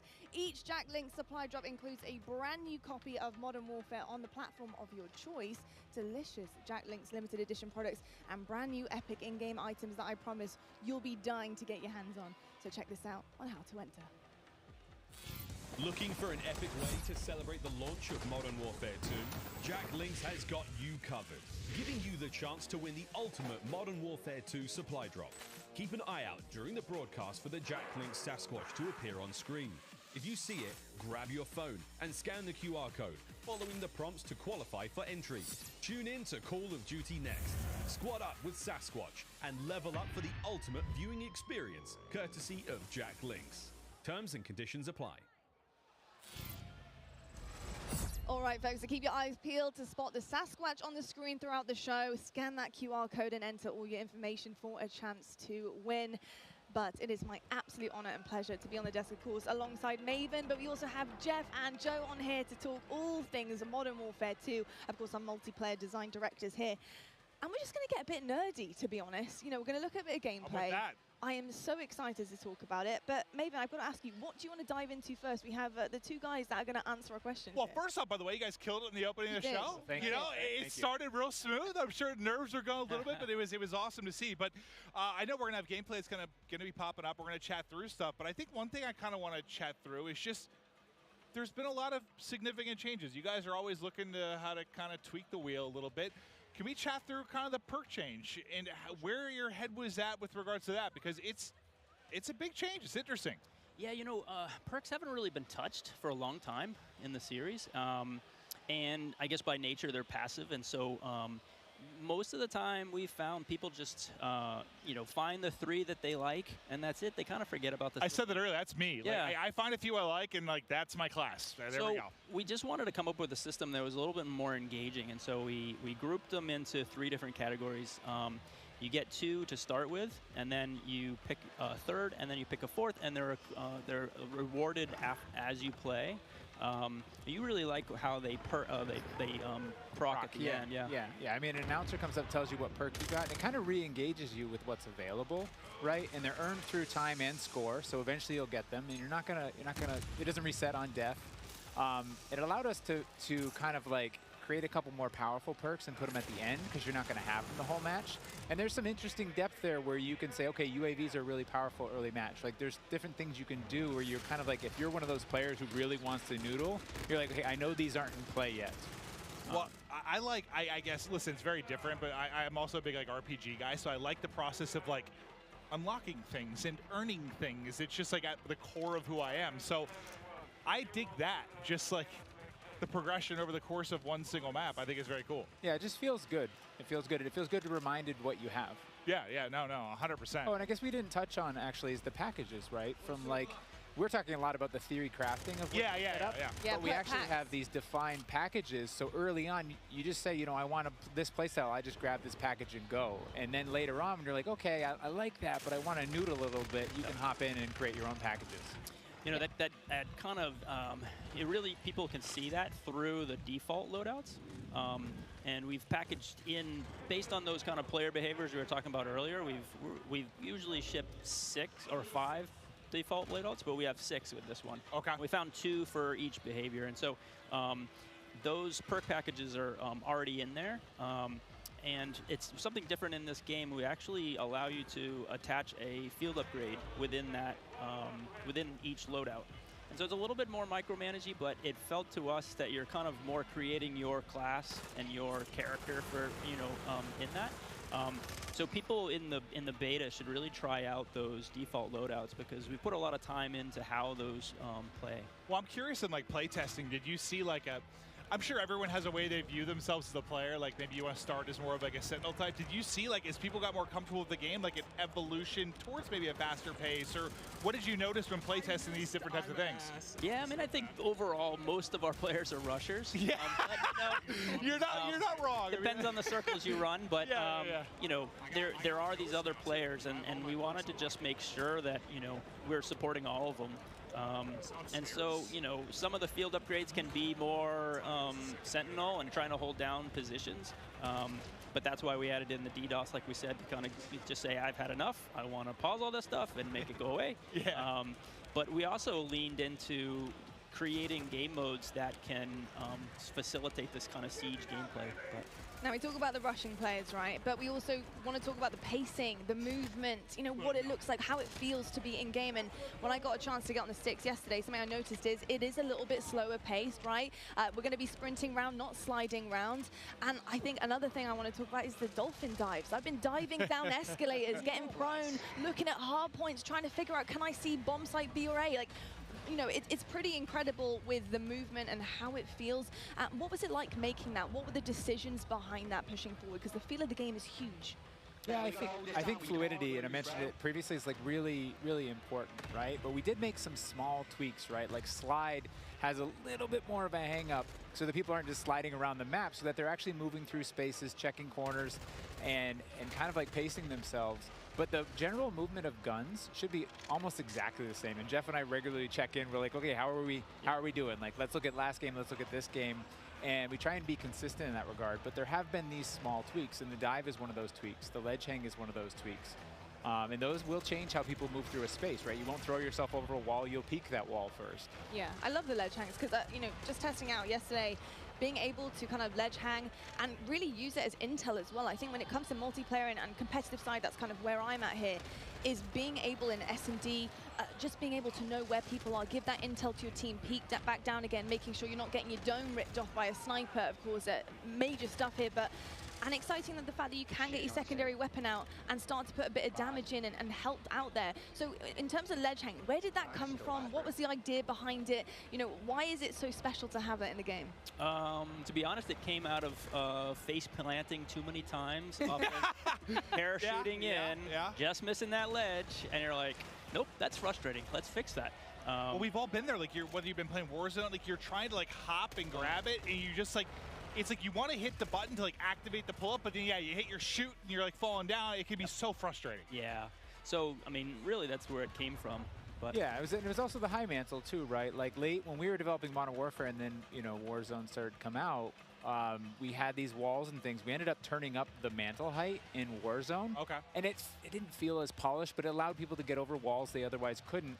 But like I said before, you kind of commit, and now you're like throw yourself over a wall and get shot as you make that transition. So the high mantle is definitely like get up, you can peek, or you can just double tap it and pull yourself over if you're in a hurry. It just adds that extra layer of like I can be a little bit smarter about how I move through the space. That's a good note that we make all of the equipment, all of the movement, and all of these things for scalability, and we have to kind of check ourselves that everything we put here is going to show up in Warzone. Well, now you've got this like metaverse of like there's so much. It's a big kind of like I was saying earlier, right? It's like not hard, man. I'm sure. It's like how do you add different things in and make sure it all stays in check and not mess up this ecosystem. Well, it feels like I guess for me when I view it, well, what has been the one thing, at least for me, that really separates Call of Duty from a lot of other shooters? It's like it does feel so fluid, but like there's a limit to that too. You don't need to be an amoeba, like it's just like floating through the map. Like you want to be some realism to it, but like how can you add that realism and the ability to, I mean, think about, I don't know, 10 years ago, what you were able to do with just like interacting with the map and what it's come to now. I mean, it's insane how much it's changed. We had to argue to get sprinting into, I think it was COD 4.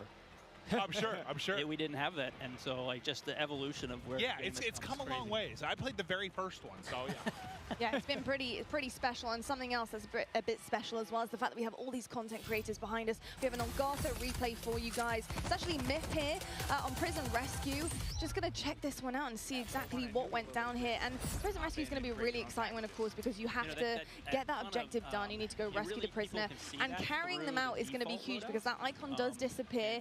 How did it work with this prisoner, being able to put them in the game, knowing that somebody's going to have to run this prisoner back and extract them, and having that defense to be set up later on and have to completely and utterly change the game, go to that defensive mode? What was the kind of makings behind that? So it was actually kind of a hard mode to make, and we went through all these different iterations, and we had these problems where we're like, hey, the modes around rescuing these prisoners, but people, they weren't able to, right? We're like, hey, do this heroic thing, and rounds just kept ending in elimination because it was so hard.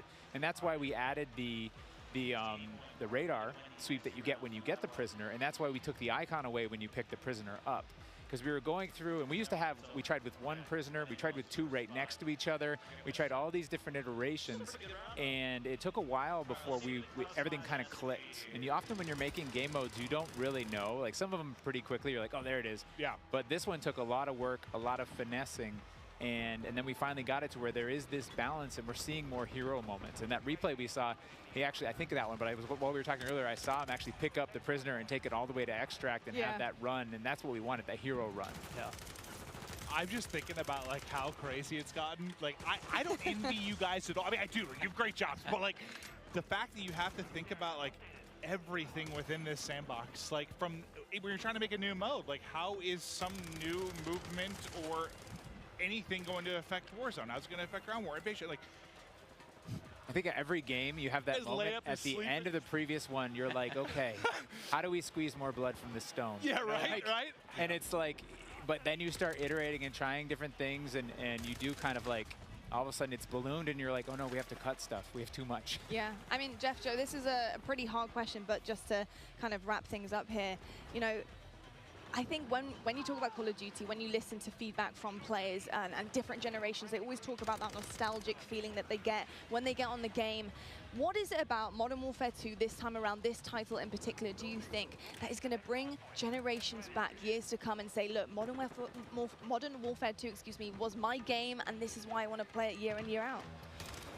Yeah, you know, nostalgia is a weird thing, and I know from working on past games and people speaking so highly of these different things, and it's kind of where you're at in your world and your friends and things like that. And so for us, we can't really control that, but we try to lay out kind of, I don't know, for the lack of a better term, like you're kind of laying out a nice meal, and you're hoping that everyone enjoys it. And from all the systemic play with all of our equipment and all these different interactive systems, we're just hoping that fans find new and crazy ways to play the game. I don't know. What about you? You just want it to be fun. I mean, at the end of the day, right? Yeah. Yep. Because nostalgia, you got to probably tune some of it out. Like some stuff, that's tough. You don't know what's going to become story. nostalgic, right? You don't know. And I think one of our strengths is, though, is that I run into people all the time, and they're like, I'm an S&D player. Yeah. I'm a Warzone player. I'm a Plunder player. Like, you know, like I love TDM. I just play that. And so it's interesting that we're fortunate to be able to make all these different offerings so that people can come into our game and they're like, I love big war, vehicular combat. I'm going to ground war, right? And so I think that's an advantage that we have, that people can find their place, the thing they love, bring their friends in, and then years to come, they're like, I remember that. That was awesome. Yeah, a bunch of different experiences for sure. And I got to say, the fact that we haven't even really scratched the surface yet, you know, we're here at the reveal, we're seeing it for the first time. There's so many questions that we have as well. I want to know what some of the challenges have been for you guys to develop this game, to really get it to the point that it is now, where you are comfortable to show it to the world and reveal it. You know, what some of the hardships been along the way in this ride? You know, I think the big kind of elephant in the room is just, you know, a lot of this was made from people's homes, you know. You're looking at people's art and work that, you know, people in their home spaces is their living room. Wild. They're, wild. I work out of a shed in my backyard. Like there's people in their mom's basement. I bet it's a cool shed, though. Not really. But it's hot. You know, but the fact that we can get this done through, you know, millions of Zoom meetings and millions of kind of keeping everybody up to date and so many different studios, not just ours, you know, all these different Activision studios, to kind of keep on point and make sure that everything is, you know, good and great. It's been tricky. Yeah, I think it's I think it's a great segue to, like, we have a really talented team, and we're up here representing that team, whether it's the multiplayer team, the engineering team, the animation team, the art team, and they're all specialists in what they do. The fidelity on our view model animations, the guns, everything, the art and the maps, the design. Our geo designers, they make these 6v6 type maps, they make these huge ground war maps, and they put it all together into this massive big map, and everything needs to sync. And so all we can do is thank them and do our best to represent them. I'm kind of curious, were there any like positives for me from a creative standpoint with like the fact everyone was in the office and like everyone was kind of like away? Like I almost feel like maybe that would lead to some interesting ideas. Like when everyone's maybe not in a room and like maybe one idea kind of takes precedent, like everyone's just kind of isolated a little bit more. I just wonder if there was any like creative advantages there. Yeah, I think a lot of people were worried that kind of like productivity would go down by living at home, but we just found that everyone was so passionate about, you know, making this game that they could either play a game or their PCs sitting there and they could make the game better. And they're, you know, consistently working way too much. And we're like, hey, calm down. We're good. Let's get, you know. So I think that is a little bit of the fun part. What I heard in some cases, like productivity actually like went up, which people didn't expect, and like now people are downscaling offices. So I was kind of curious if you just had like a lot of, I don't know, superstars kind of show up and pump out some really amazing stuff. Yeah, it's tricky because, you know, we've just now been coming back in and getting kind of that kind of community in the office, and that has been a great way of kind of solidifying the game and getting people back in and feeling you don't get the big hoots and hollers when you're at home, right? Yeah. So Yeah. we get people in the office, we get them in the big pit, and we're all playing. And Gold like, star. Yeah, you get that feedback loop of like, I made good stuff, and someone's happy. Yeah. Look, drawing back the curtain a little bit, because when I think of how to handle a brand new game, a brand new title, bringing all these exciting factors to it, I'm thinking of like bare bones, you know, in your shed maybe, with a whiteboard, you know, just writing things on, just brainstorming. What is that process like? You know, building the blocks, building the foundation behind this brand new game, putting those ideas down on paper. How does it work for your team?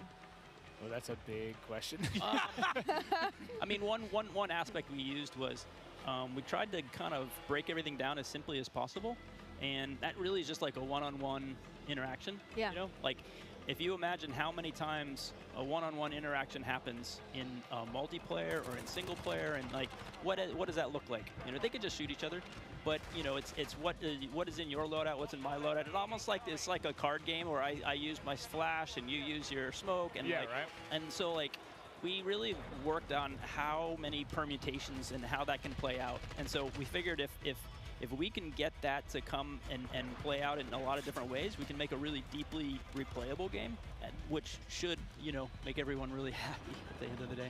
Nah, it seems like everyone's having a blast so far. I mean, this in general, it's got to be pretty special to see just this many content creators here, gassed up, enjoying the game. I mean, it's been absolutely incredible. Honestly, Jeff, Joe, thank you so much for being here, giving us all the insights, letting us nerd out a little bit, ask all the questions that we're dying to know. But I tell you what, it is about time right now to head on over to the main stage to talk a little bit more about COD Mobile. We've got Beef Mummy and Matt Lewis over there. Let's take it over to them and see what they have in store.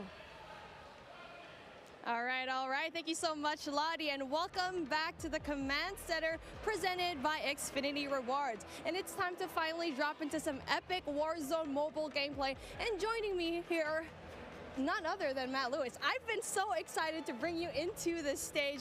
He is the Vice President of Product Management for mobile.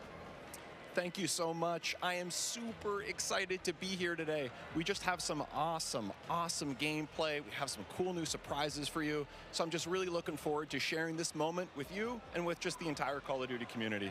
I'm so excited. I'm just ready to get into action. And obviously things are just heating up over here. And it really is impressive what you've been able to pull off here. And watching someone play, it looks great. It feels great. It's as if it's running off a console, to be honest. It's true. How did you guys make this from the ground up? Yeah, it's a great question. So one of our game pillars was what we call relentlessly Warzone. I like to think of it this way.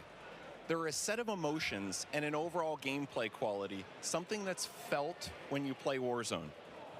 And for us, you know, that's something, it's a product of these proprietary combat and movement systems, the Verdansk map, tons of vehicles, and some unique Warzone mechanics, things like the Gulag and in-game loadout drop. So you put all these together in a pot, mix them around, put some magic powder in there, and boom, Warzone. So games, they can try to match this recipe and they can spend a decade, you know, iterating and testing and trying this and that, but they're just not able to quite get there. So for us, being on the same technology, it means we don't have to tinker nearly as much. It's just an incredible advantage for us. So how was the team able to do it and just really pull off everything that you've had here so far? With tons of coffee. No wonder why we don't have any more coffee here backstage. Yeah, exactly. That's the truth. All the coffee in the world is how we were able to do it. No, you know, one of the things that I just love about this project, it's a really great mix of talent and experience. And for us, that concoction was what allowed us to have this kind of great end product. So for us, you know, there are 4 major studios who are working on Warzone Mobile. Activision Shanghai, Beanox, Digital Legends, and Solid State Studios. So our philosophy, it's been to mix together really amazing Call of Duty console and PC developers with some of the best mobile developers in the business. Because that's what we want, you know, an authentic, adrenaline-pumping Warzone, but something that is ultimately in this made-for-mobile, amazing, super polished mobile experience. It's been so much fun watching all of these streamers today, and this game looks like a really great time. What is the best way for our viewers at home to guarantee they will be the first to drop in and play Call of Duty Warzone Mobile? It's a great question. It's a great question. So for us, pre-registration is going to start today. We'll have a little bit more on that later. We're super, super, super excited. And if you're on Google Play, if you log on to the Google Play Store right now, you'll be able to start to pre-register. If you're on other platforms, please keep an eye out on all the social channels. We have the social channels live now, so follow, comment, all that kind of good stuff. And we're coming soon on the Apple App Store for pre-order. We have some incredible rewards. I'm going to talk about those maybe in a few minutes, but maybe for now, kick it over, check out some gameplay. Oh yeah, I can't wait to go and pre-register for myself. I'm just so excited.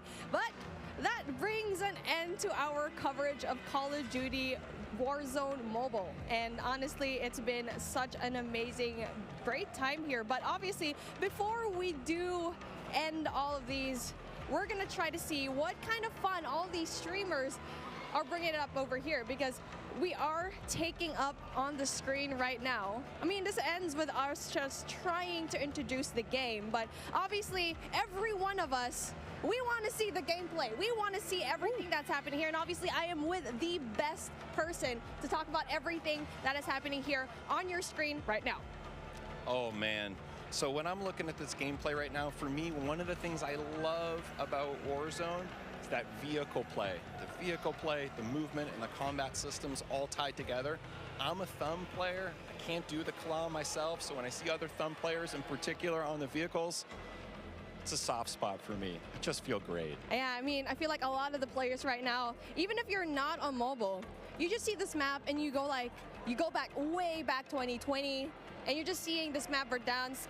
It's just you're basically having a little bit of a throwback from when you used to play this map, and you get to play it here on mobile. And so I feel like it's just so exciting to finally see this map back into life. And really, we're just ready to play. I know, yes, we're in alpha right now, but I played the game yesterday. It feels amazing. 100%. I think you nailed it. I think the team is really, really, really happy with where we are. If we think of the development process, we typically think about 4 stages, and we're in the 2nd stage right now where we're live to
being able to go back into some of those points of interest that you like, in particular ones that were former MP maps and previous Call of Duties, it's just one of the things that makes Warzone awesome. I know people were talking earlier like, oh my God, Superstore, Superstore, Superstore. Oh yeah, speaking of Superstore, I mean, I like dropping in there because I feel like I'm going on a shopping spree, grocery shopping, all the weapons that you need on the ground, they're over there.